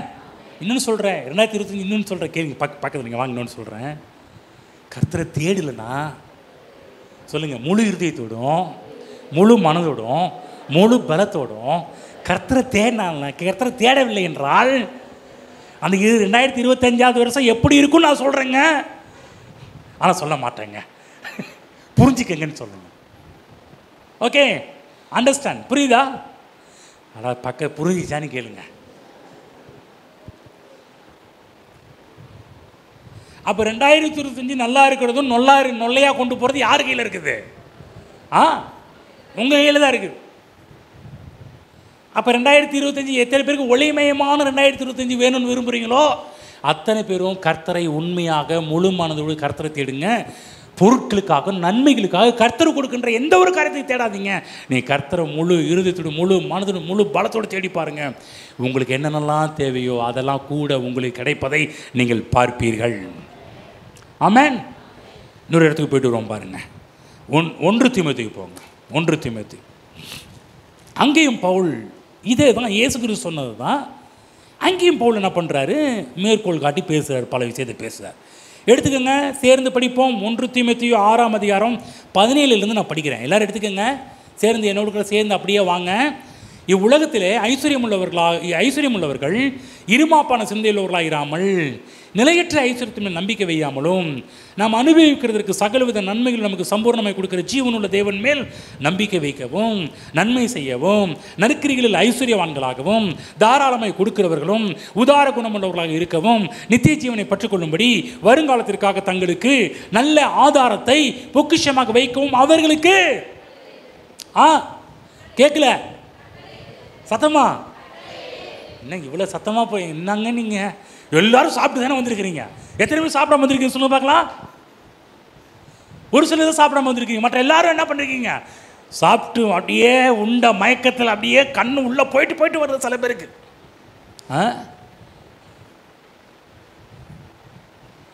உங்களுக்கு ஒரு தூங்குறவங்களுக்கு ஒரு டிப்ஸ் சொல்கிறேன். முடிஞ்ச அளவுக்கு சாப்பிடாம வாங்க ஆராதனைக்கு. என்ன பண்ணுங்க? என்ன பார்க்க சொல்லுங்கள். முடிஞ்ச அளவுக்கு தூங்குறவங்க தட்டி எழுப்பி சொல்லுங்கள். இப்போ நான் சொல்கிறத பக்கத்தில் தூங்குறாங்களா யாராவது? தட்டி எழுப்பி சொல்லுங்கள். முடிஞ்ச அளவுக்கு நோட் திஸ் பாயிண்ட், ஓகேங்களா? சாப்பிடாம முடிஞ்ச அளவுக்குன்னா சாப்பிடாம வர பாருங்க. அப்போ தான் கிளியராக கேட்க முடியும். கையில் ஒரு பிஸ்கட் பாக்கெட் வச்சுங்க. ரொம்ப பசி சுகர் பேஷண்ட் மற்றவங்க யாராவது இருந்தால் கையில் பிஸ்கட் பாக்கெட் வச்சுக்கோங்க. ஃபர்ஸ்ட் டப்பக்கு எடுத்து வாயில் போட்டுங்க, தப்பு கிடையாது. ஓகேவா? யாருக்கு மட்டும் இது விதி விலக்குன்னா சுகர் பேஷண்ட்டுக்கு மட்டும், பசி எடுக்கிறவங்க மட்டும் கையில் நான் பிஸ்கட் பாக்கெட்டு வச்சுக்கோங்க. புரியுதுங்களா? மயங்கி கீழே விழுந்து அப்புறமேட்டுக்கு அதுக்கு அவங்க அபிஷேகம் ஆவியில் அனல் கொண்டு மயங்கிட்டாங்கன்னு தப்பாக எடுத்துக்குவீங்க. ஓகேங்களா? பசியில் மயங்குறவங்களும் இருக்கிறான். ரைட், ஓகே, புரிஞ்சுக்கங்க. கட்டளையிடு சொல்லுங்கள். கட்டளையிடு கவனமாக கேளுங்க. இந்த அதிகாரத்தை நிறைய போதிச்சிருக்கிறோம். இந்த அதிகாரமே ஸ்பெஷலாக யாருக்கு எழுதுகிறாருன்னா பணக்கார விசுவாசிகளுக்கு எழுதுகிறாரு. இவங்களுக்கு தான் என்ன சொல்ல போதும் என்ற மனது, இந்த உண்ணவும் உடுக்கவும் போதும் என்று அதுவே போதும்னு இருக்க கடங்கன்னு சொல்லிட்டு கடைசியில் என்ன பண்ணுறாருன்னா என்ன சொல்ல வர்றாருன்னா இவங்கள்ட்ட நிலையற்ற என்றால் நிலையற்ற ஐஸ்வர்யத்தின் நம்பிக்கை வையாமல் என்ன சொல்ல வர்றாருன்னா நிலையற்ற அப்படின்றால் மாறி போகக்கூடிய ஐஸ்வர்யம், மாறி போகக்கூடிய ஐஸ்வர்யம், அதன் மேல் நம்பிக்கை வைக்காம மாறாத தேவன் மீது நம்பிக்கை வை சொல்கிறாரு. என்ன சொல்கிறாருன்னா நான் நிலையற்ற ஐஸ்வர்யத்தின் நம்பிக்கை வையும் நாம் அனுபவிப்பதற்கு சகலவித நன்மைகள் நமக்கு சம்பூர்ணமாய் கொடுக்குற ஜீவனுள்ள தேவன், மாறாத தேவன், நிலையுள்ளவர், அவர் மேலே நம்பிக்கை வைங்க. என்ன சொல்கிறாரு? கவனமாக கேளுங்க. பணக்காரர்கள் நிறைய பணம் வச்சுருக்கோன்னு சொல்கிறாரு. பணத்து மேல் நம்பிக்கை வைக்காத, தேவன் மேல் நம்பிக்கை வை. ஆமென். திரும்ப சொல்கிற தேவ பிள்ளை நல்லா கவனமாக கேளுங்க. பக்கம் சொல்லுங்கள், தட்டி சொல்லுங்கள், நல்லா கவனமாக கேளுங்க. ஒரு விஷயம் சொல்கிறேன், நல்லா கவனமாக கேளுங்க. இப்போ இருக்கிறவங்க நீங்கள் இப்போ இருக்கிற நிலைமையில் இருக்க மாட்டீங்க. தேவனை தேட தேட உங்களுக்கு எல்லா நன்மையும் கூட வரும். அப்போ அந்த நேரத்தில் உங்கள் கண்ணை பணத்தின் மேலே வைக்காமல் கர்த்தர் மேல் வைக்க இப்பயே பழகி கொள்ளுங்கள். ஆமென். பணம் நிறையா வந்துச்சுன்னா பணத்து மேலே கண்ணை வச்சு அப்படியே போயிடும். சில பேர் நல்ல கர்த்தரை தேடுவாங்க, கர்த்தரை தேடும், கர்த்தரை ஆசீர்வதிப்பார். அப்புறம் ஞாயிற்றுக்கிழமை ஆராதனை விட்டுருவாங்க, எங்கேயாவது போயிடுவாங்க, சுத்த போயிடுவாங்க. அங்கே கார் வாங்கிட்டேன் பாஸ்டர், அது வாங்கிட்டேன் பாஸ்டர், இது வாங்கிட்டேன் பாஸ்டர். கார் வாங்கினா அங்கே சுத்த வேணாமா, இங்கே சுத்த வேணாமா? கவனிக்கணும். பணம் நிறையா வரும்போது கவனமாக இருக்கணும். கர்த்தர் மேல் கண் வைக்க பழகி கொள்ள வேண்டும். பணம் நிறையா வரும்போது, ஐஸ்வர்யம் நிறையா வரும்போது, ஆஸ்திகள் நிறையா வரும்போது, புரியுதா? பக்கத்து சொல்லுங்கள், புரிஞ்சிச்சா? கவனமாக இருக்கணும். அப்படிப்பட்ட ஆள்கிட்ட எவ்வளோ வேணாலும் வரும். ஆனால் அது கர்த்தர் மேல் நம்பிக்கை வைக்காமல் பொருட்கள் மேல் நம்பிக்கை போச்சு, நான் சொல்கிறேன், இருக்கிறதும் பறித்து கொள்ளப்படும். கர்த்தரை தேடாமல் போனால் அவனுடைய முடிவு எப்படிப்பட்டதுன்னு பைபிளில் போடப்பட்டிருக்கிறது. ஆகவே கவனமாக கேளுங்க. ஐஸ்வர்யமான்ட்ட பணத்தை சேர்க்காத அப்படின்னு சொல்லி பவுல் ஆலோசனை சொல்லலை. என்ன பணக்காரனே, என்ன பணத்தை சேர்க்கறதுக்கே அலைஞ்சிட்டு இருக்கிறியா அப்படின்னு சொல்லலை. என்ன சொல்கிறாரு? பணத்தை சேர்க்காதன்னு சொல்லலை, பணத்தை சேர்த்து வைக்காதன்னு சொல்லலை. என்ன சொல்லி கொடுக்குறாரு? சில பேர் இதை பிடிச்சி என்ன பண்ணுவாங்கன்னா, பணமே கூடாது, பணமே தப்பு, பணமே ஆகாதுன்னு இதில் தான் மக்கள் இருக்கிறாங்க. என்ன பணம் சேர்க்காதுன்னு சொல்லலை. நீ எவ்வளோ பணம் வச்சிருந்தாலும் பணத்தின் மீது நம்பிக்கை வைக்காமல் கர்த்தர் மீது நம்பிக்கை வைக்க கற்றுக்கொள். ஆமென். அந்த பணத்தை எந்த விதத்திலெல்லாம் பயன்படுத்த வேண்டும் என்பதை கொடுத்த ஒரு ஆலோசனையை கொடுக்கிறார். ஆகவே எங்கே நம்பிக்கை வைக்கணும்? கர்த்தர் மேலே. நான் சொல்கிறேன், கர்த்தரை தேடி வந்த உங்களை கர்த்தர் அம்போன்னு விட்டுற மாட்டார். கர்த்தரை தேடி வந்த யாருக்கும் கர்த்தர் நம்பிக்கை துரோகம் பண்ண மாட்டார். கர்த்தரை தேடி வந்தவர்கள் நீங்கள் நிச்சயமாக நீங்கள் வாழ்வீர்கள், சுகிப்பீர்கள். நீதிமான் செழிப்பான் என்று பைபிளில் போடப்பட்டிருக்கு. கர்த்தரை நம்புகிறவங்களும் செழிப்பான் என்று பைபிளில் போடப்பட்டிருக்குது. நிச்சயம் செழிப்பீர்கள், உண்மை சத்தியம். ஆனால் நீங்கள் செழிக்கின்ற நேரத்தில், முன்னுக்கு வர நேரத்தில், பணம் காசு கையில் வர நேரத்தில் ஒரே ஒரு காரியம், கர்த்தரை விட்டு விடாதபடிக்கு ஜாக்கிரதையாயிருங்கள். கர்த்தரை மறந்து விடாதபடிக்கு ஜாக்கிரதையாயிருங்கள். அதன் மீது நம்பிக்கை வைக்காதீர்கள். ஆமென். பைபிளில் போடப்பட்டு பாருங்க, சகலவித நன்மைகளையும் நமக்கு சம்பூர்ணமாய் கொடுக்குற ஜீவனுள்ள தேவன் சொல்லிட்டார். நீ தேனின்னா அவரும் உனக்கு கொடுப்பாரு. சகலவித பைபிள் சொல்ல நாம் அனுபவி சொல்லுங்கள். நாம் அனுபவிப்பதற்கு சொல்லுங்கள், அனுபவி. அனுபவி என்பது கெட்ட வார்த்தை கிடையாது, நல்ல வார்த்தை. என்ஜாய் சொல்லுங்கள், என்ஜாய். நல்லா சொல்லுங்கள், என்ஜாய். நல்லா தான் சொல்லுங்களேன், இன்னும் கெட்ட வார்த்தை சொல்கிற மாதிரி சொல்கிறீங்களே. சொல்லுங்கள், என்ஜாய். சொல்லுங்கள், மச்சான் என்ஜாய் அப்படின்றாங்கல்ல, அந்த மாதிரி என்ஜாய். இந்த என்ஜாயை மக்கள் தப்பாக எடுத்துக்கிட்டாங்க. ஆனால் இங்கே நாம் அனுபவிப்பதற்கு, அனுபவிக்கலாமா? அனுபவிக்கலாம். நல்ல இன்பங்களை கடவுள் நமக்கு கொடுத்துருக்கிறார். பாருங்கள், நல்ல நாக்கு கர்த்தர் கொடுத்துருக்கிறார். எத்தனை நாக்குக்காக நன்றி செலுத்துறீங்க கர்த்தருக்கு? என்னைக்காவது ஒரு நாள் கர்த்தருக்கு நாக்குக்காக நன்றி செலுத்திருக்கிறீங்களா? இந்த நாக்கில் எவ்வளோ பட்ஸ் இருக்குன்னு தெரியுங்களா? உமிழ்நீர் சுரப்பிகள் சுரக்கின்ற முட்டை இருக்குன்னு தெரியுங்களா? கணக்கில் அடங்காத சுரப்பிகள் சுரந்துக்கிட்டு இருக்குது. உங்களுக்கு தெரிஞ்ச சுவையெல்லாம் என்னென்ன சுவை தெரியும் உங்களுக்கு தெரிஞ்சது? உங்களுக்கு தெரிஞ்ச சுவை பேரை சொல்லுங்க. ஐயோ, இந்த பாருங்க, பக்கத்தில் வந்து கரண்டியை கொண்டு வந்துடும், மத்து கொண்டு வந்துடுவேன். சொல்லுங்க பார்க்கலாம், உங்களுக்கு என்னென்ன சுவை தெரியும்? நமக்கு தெரிஞ்சதே 4 தான். ஆனால் இந்த நாக்கில் இருக்கு பாருங்க சுரப்பிகள், அவ்வளோ சுரப்பிகள் இருக்கு. சரியா எனக்கு சொல்ல தெரியல. ஆனால் அவங்க எனக்கு தெரிஞ்சு கிட்டத்தட்ட ஒரு 1000க்கு மேற்பட்ட சுரப்பிகள், 1000க்கு மேலே தான் இருக்குமே, 1000க்கு குறைவா இல்லை, அவ்வளோ சுரப்பிகளை கர்த்தர் வச்சிருக்கிறார். ஆனால் நம்ம என்ன பண்ணுறது? இன்னைக்கு டீச்சிங், இதை சாப்பிடாத அதை சாப்பிடாத. கடவுள் நாக்கு கொடுத்துருக்குற, ரசித்து ருசித்து சாப்பிடுங்க. சிக்கன் பீஸை வாயில் வச்சு பேஸ் நல்லா இருக்குது, அருமை. எந்த ஒரு சீடு எடுத்து சாப்பிட்டாலும் அப்பா என்ன மைசூர் பாக்கு, என்ன ருசியாக இருக்குது, என்ன ஜிலேபி, என்ன லட்டு, கொஞ்சம் ரசித்து ருசித்து சாப்பிடுங்க. ஹலோ, மட்டன் பீஸ் எடுத்து சாப்பிட்டாலும் எதுவும் நன்றி சொல்லுங்கள். ஆண்டவரே, இதெல்லாம் ருசிக்கிறதுக்கு நல்ல நாக்கை கொடுத்தீரே, உமக்கு நன்றி. ஒரு தடவை அப்படி தான் பாருங்கள், ஒரு பெரிய எங்கள் சேலம் சர்ச்சில் ஒரு பெரிய பிரச்சனை வந்துச்சு. என்ன பிரச்சனை? புரோட்டா பிரச்சனை வந்துச்சு. கல்யாணம் புதுசில் மனைவி புரோட்டா கேட்டார்னு சொல்லி புருஷங்காரன் சண்டைக்கு வர்றார். எப்படி பாஸ்டர் புரோட்டா கேட்கல? சரி, புரோட்டா தானேயா கேட்டார், வேற என்ன கேட்க? புரோட்டா தானே கேட்டார், வாங்கி கொடுத்துட்டு போக வேண்டியதானே. அது எப்படி கேட்கலாம்? புரோட்டா நாக்கு ருசிக்கா. இதெல்லாம் நம்ம வெறுக்க வேண்டாமா? வெறுக்கணும்னா கர்த்தர் நாக்கை வெட்டி போட்டு அப்படியே லபக்குன்னு முழுங்குற மாதிரி சித்திரத்தை உருவாக்கி வச்சிருப்பாரு. ஆமென். அப்படிதான் பாருங்கள், ஒருத்தர் வந்து பிரசங்கம் பண்ணுறதுக்கு கூப்பிட்டுருந்தேன். நல்ல ஒரு ப்ராப்பர்ட்னு சொல்லி பிரசங்கம் பண்ணுறதுக்கு வந்திருந்தார். அந்த டீம் பார்த்தீங்கன்னா அன்றைக்கின்னு பார்த்து பாவம், ரெபேக்கா செய்ய முடியாமல் அன்றைக்கி சண்டே வேறு. அன்றைக்கி அவங்களும் பார்த்து இருக்கிற வேலையிலையும் அவங்களுக்கு சிக்கன்லாம் எடுத்து பண்ணி வச்சா, கடைசியில் இங்கே இருக்கிற யாருமே சிக்கன் தொடமாட்டோன்னு. அட சாமிகளா, உங்களுக்காக கஷ்டப்பட்டு அன்றைக்கி அப்போலாம் அந்த டைமில் ரொம்ப கஷ்டமான சுச்சுவேஷன். அந்த நேரத்தில் உங்களுக்கு சிக்கன் எடுத்து வாங்கி சமைச்சு வச்சா என்ன பண்ணும்? ஸ்தோத்திரம் மட்டும் நாக்கு கருத்து கொடுத்தா ரசிச்சு சாப்பிட வேண்டாம்? எல்லாரும் சொல்லுங்கள், ஆண்டவரே நல்ல நாக்கு கொடுத்தீங்களோ உங்களுக்கு நன்றி. ஆமென். எல்லாத்தையும் ருசிச்சு பாருங்கள். எல்லாம் சில பேர்லாம் பாருங்கள், சில பேரண்ட்ஸும் பாருங்கள், பிள்ளைகளை வளர்க்கும்போது அது சாப்பிட விட்டுருங்க, தொல்லை பண்ணாதீங்கன்றாங்க. சாப்பிடுங்க, சாப்பிடு சொல்லி ஆரம்பத்தில் சின்ன வயசுலேயே பிள்ளைகளுக்கு சொல்லி கொடுத்தா தான் பிள்ளைங்க எல்லாத்தையும் சாப்பிட ஆரம்பிக்கும். அதுக்கு தான்ப்பா கர்த்தர் நாக்கு கொடுத்துருக்க. ருசி சொல்கிறாங்க, எல்லாத்தையும் கொடுத்து பழகுங்கன்றாங்க. நம்ம என்ன பண்ணுறோம்? வேணான்னு விட்டுருது. இல்லைங்க, பிடிக்காதுங்க, அதை கொடுக்காதீங்க, இது பிடிக்காதுங்க, இது கொடுக்காதீங்க. அப்புறமேட்டே தெரிஞ்சு கொடுக்காதுங்க, அவங்களுக்கு பிடிக்காது, அதனால் பிள்ளைகளுக்கு பிடிக்காது, விட்டுருங்கன்ட்டாங்க. வந்து கவனமாக கேளுங்க, நாக்கில் அவ்வளோ பட்ஸ் இருக்குது, அவ்வளோ ருசியில் உள்ள உமிழ் நீர் சுரப்பிகள் இருக்குது. நாம் அனுபவிப்பதற்கு சகலவித நன்மைகள். முடிஞ்ச அளவுக்கு எல்லா டேஸ்ட்டையும் ருசி பாருங்க.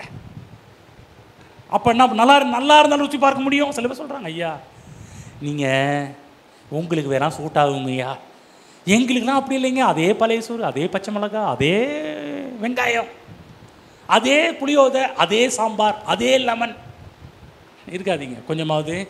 அதுக்கு தான் இந்த ஆசீர்வாதத்தில் நீங்கள் நல்லா இருக்கணுங்க. நீங்கள் நல்லா இருக்கும்போது மாதத்தில் ஒரு ஹோட்டல் போங்க, தப்பே கிடையாது. நல்லா இருக்கும்போது இப்போ கடனை உடனே வாங்கி போகாதீங்க. சொல்லுங்கள், நல்லா இருந்து போங்க. ஆமாம், நல்லா வாழ்ந்து போங்க. ஆமாம், புரியுதா? இப்போ வீட்டில் சண்டை போடாதீங்க. வீட்டில் மனைவிமார்களே, பாஸ்டர் சொல்லிட்டாரு, ஐயா இந்த மாதம் ஒரு ஹோட்டல் குட்டி போகலாம் அவனே தொலைஞ்சுன்னு சொல்லக்கூடாது. நான் என்ன நல்லா இருக்கும்போது, கையில் காசு நிறைய இருக்கும்போது நான் சொல்கிறேன், கூட்டிகிட்டு போங்க, சாப்பிடுங்க, ருசி பாருங்க. நாம் அனுபவிப்பதற்கு. ஆமாம், சில பேர்லாம் எங்கள் ஊழியக்காரர் நம்ம சிக்கன் சாப்பிடக்கூடாதுன்னு இருக்கிறாரு, எங்கள் ஊழியக்காரர் மட்டன் சாப்பிடக்கூடாதுன்றதுக்காகவே சில பேர்லாம் சாப்பிடாமல் இருக்கிறாங்க. சில பேர் இருக்கிறாங்க. அப்படிலாம் வேணாம். அப்படி உங்கள் உடலை வருத்த வேண்டிய அவங்க நாம் சொல்லுங்க, நாம் அனுபவிப்பதற்கு சகலவித நன்மைகளையும். அது நோட் பண்ணணும். நன்மைகள், தீமை கிடையாது. நம்ம அனுபவின்னு சொல்லணும். போய் பீர் பாட்டிலையும் ரம் பாட்டிலையும் விஸ்கி பாட்டிலையும் ஒயின் பாட்டிலையும் உட்காந்து அதை சொல்லலை. நாம் அனுபவிப்பதற்கு என்றால் அதில் சகலவித நன்மைகள், சகலவித நன்மைகளும் நமக்கு எப்படி கொடுக்குறவராம்? சம்பூர்ணமாக கொடுக்குற ஜீவனுள்ள தேவன் மீது நம்பிக்கை வையுங்கள். ஆமென். தேவன் மேல் நம்பிக்கை வைத்து சகல விதமான நன்மைகளையும் அனுபவியுங்கள். எழுதி நிற்போம்.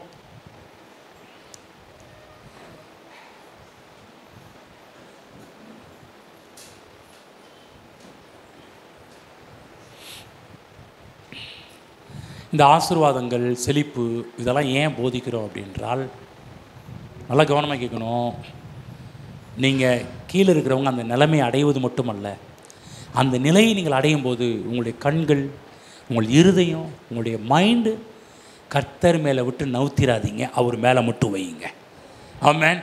இப்பயே பழகணும். இப்பயே பழக கர்த்தர் மேலே கண்ணை வச்சுட்டிங்கன்னா எவ்வளோ பொருள் உங்கள்கிட்ட வந்தாலும் நீங்கள் பொருட்கள் மேலே உங்கள் கண்ணு போகவே போகாது. கர்த்தர் மேலே தான் உங்கள் கண்ணு போகும். ஆமென். கர்த்தரை தேடுகிறவர்களுக்கு ஒரு நன்மையும் குறைவுபடாது. கர்த்தர் நீங்கள் சகலவிதமான ஆசீர்வாதங்களாலும் நீங்கள் நிரப்பப்பட வேண்டும் என்று கர்த்தர் விரும்புகிறார். ஒரு காரியத்தில் மட்டும் நீங்கள் இல்லைங்க, எல்லா காரியத்திலையும் நீங்கள் நல்லா இருக்க வேண்டும் என்று கர்த்தர் விரும்புகிறார். ஆகவே நானும் அவருடைய விருப்பத்தை உங்கள் மேலே கூறுகிறேன். நீங்களும் பிரியமானவனே, நீ உன் ஆத்மா வாழ்கிறது போல நீங்கள் எல்லாவற்றிலும் வாழ்ந்து சுகமாக இருங்கள் என்று சொல்லி உங்களை வாழ்த்துகிறேன், உங்களை ஆசீர்வதிக்கிறேன், உங்களுக்காக ஜெபிக்கிறேன். அதான் என்னுடைய தேவனுடைய விருப்பம் தான் என்னுடைய விருப்பமும். ஆமென். பக்கத்தில் அவங்களை விஷ் பண்ணுங்கள், வாழ்த்துக்க பார்க்கலாம். நீங்கள் எல்லாவற்றிலையும் வாழ்ந்து சுகமாக இருங்க. பக்கத்தில் வாழ்த்து, நீங்கள் எல்லாவற்றிலையும் வாழ்ந்து சுகமாக இருங்க. சொல்லுங்கள், பக்கத்தில் வாழ்த்துங்க, ப்ளஸ் பண்ணுங்கள். வாயை திறந்து உங்களுக்கு ஆசீர்வாதம் வேணா அவங்க ஆசீர்வதிங்க. நீங்கள் எல்லாவற்றிலையும் வாழணும்னா பக்கத்தில் ப்ளஸ் பண்ணால் நீங்களும் வாழ்ந்துருவீங்க. ஆசீர்வதிக்கப்பட்டவனுக்கு சேர்ந்து ஆசீர்வதிங்க. நீங்கள் எல்லாவற்றிலையும் வாழ்ந்து சுகித்திருங்க, நல்லா இருங்க. நீங்கள் எல்லாவற்றிலையும் வாழ்ந்து சுகித்திருங்கள். ஒரு காரியத்தில் மட்டும் கிடையாது, எல்லா காரியத்திலும் எல்லா நன்மைகள். ஒரு நன்மை 99 நன்மையை பெற்று இது ஒன்றை கூட கடவுள் உங்களுக்கு பேலன்ஸ் வைக்கவே மாட்டார். கற்றுக் கொடுத்த வார்த்தைகளுக்கு நன்றி செலுத்துவோம். ஹல்லேலூயா. கர்த்தருடைய உள்ளத்தை அறிந்து கர்த்தரை துதியுங்கள். கர்த்தருடைய மனதை அறிந்து கர்த்தரை துதியுங்கள். கர்த்தர் நம் மீது எவ்வளோ பிரியம் வைத்திருக்கிறார், அதை எண்ணி கர்த்தரை துதியுங்கள். நம்முடைய தேவன் நம்மை மறப்பதில்லையே, அவர் மாறவில்லையே. அன்றைக்கு ஆதாமை தேவன் எந்த அளவுக்கு வைத்திருந்தாரோ அதை காட்டிலும் கிறிஸ்து இயேசுக்குள் நம்மை வைத்து சகலவிதமான ஆசீர்வாதத்தாலும் நம்மை ஆசீர்வதிக்க வேண்டும் என்று கர்த்தர் விரும்புகிறார். ஹல்லேலூயா, ஹல்லேலூயா. நன்றி ஆண்டவரே, எங்களோடு பேச நம்முடைய வார்த்தைகளுக்காக நன்றி செலுத்துகிறோம். எங்கள் கண்களை திறந்த வார்த்தைக்காக நன்றி செலுத்துகிறோம். ஆவிக்குரிய காரியத்தில் மட்டுமல்ல, மன ரீதியான காரியத்திலும், சரீர பிரகாரமான காரியத்திலும், குடும்ப வாழ்விலும், பொருளாதார வாழ்விலும், பிஸ்னஸ்லையும், ஊழியங்களில் நாங்கள் நன்றாக இருக்க வேண்டும் என்று கர்த்தர் நீர் விரும்புகிறீர். அதற்காக உமக்கு நன்றி ஆண்டவரே. பரலோகத்தில் நம்முடைய சித்தம் இதுவாக இருந்தால் பூமியிலையும் எங்கள் வாழ்க்கை அதே சித்தம் செய்யப்படுவதாக கர்த்தாவே. இங்கே இருக்கிற எங்கள் ஒவ்வொருடைய வாழ்விலும் அந்த சித்தம் செய்யப்படுவதாக. ஹல்லேலூயா. நன்றி ஆண்டவரே, நன்றி அப்பா. எங்கள் கண்களை எல்லாம் திறந்துகிறதற்காக உமக்கு நன்றி செலுத்துகிறோம். ஹல்லேலூயா. எங்கள் அன்பின் பிதாவே, கர்த்தராகிய இயேசுவின் நாமத்தில் நம்முடைய சமூகத்தில் இருக்கிறோம். இன்று எங்களோட பேசினபடியாக எங்கள் கண்களை திறந்தபடியாக நாங்கள் நன்றி செலுத்துகிறோம். ஆண்டவரே, கர்த்தரை தேடுறவங்களுக்கு ஒரு நன்மையும் குறைவுபடாது என்று சொன்னீரே. ஆண்டவரே, ஒருவேளை நாங்கள் பொருட்களை தேடி வந்திருந்தாலும் எங்களை மன்னியும். ஏதாவது இங்கே வந்து உங்கள்கிட்ட ஏதாவது கிடைக்கணும் வந்திருந்தோம். ஆண்டவரே, நீர் எங்களுக்கு கொடுக்குற தேவன் தான். அநேக நேரத்தில் நாங்கள் பெற்றுக்கொண்டோம், ஆனால் திரும்பவும் நாங்கள் அதிலேயே கவனம் வச்சுருக்கிறோம். உங்கள் மேலே கவனம் வைக்க மறந்துட்டோம். ஆண்டவரே, எங்களை மன்னியும். இனிமேல் நாங்கள் பொருட்கள் மேலே கிடையாது, உங்கள் மேலே கண்ணை வைக்கிறோம். ஆண்டவரே, உங்களை தேடி வரோம் கர்த்தாவே. இனிமேல் எக்காரணத்தை கொண்டு நாங்கள் மற்ற உலக பிரகாரமான காரியத்தின் மீது கண்களை வைக்க மாட்டோம். உங்கள் மேலே கண்களை வைக்கிறோம். உம்முடைய காரியத்தின் மீது கண்களை வைக்கிறோம். பரலோகத்துக்குரிய காரியத்தின் மீது கண்களை வைக்கிறோம். அப்படி வைக்கும்போது சொன்னது, இவைகளெல்லாம் உங்களுக்கு கூட கொடுக்கப்படும் என்று சொல்லப்பட்ட வார்த்தை இங்கே இருக்கிற ஒவ்வொரு பிள்ளைகள் வாழ்க்கை நிறைவேறட்டும். நம்முடைய பிள்ளைகள் எந்தெந்த காரியத்தெல்லாம் குறித்து கலங்கி கவலைப்பட்டு வந்திருக்கிறார்களோ அத்தனை கவலைகள் நிறைவேற்றப்படட்டும், கவலைகள் தீர்க்கப்படட்டும், கண்ணீர் துடைக்கப்படட்டும். கர்த்தாவே, மகிமையான நல்ல சுபிட்சமான எதிர்காலத்தை நம்முடைய பிள்ளைகள் பார்க்கட்டும். எல்லாவற்றிலும் வாழ்ந்து சுகித்திருக்கட்டும். கர்த்தாவே, இயேசுவின் நாமத்தில் பிதாவே, ஆமென்.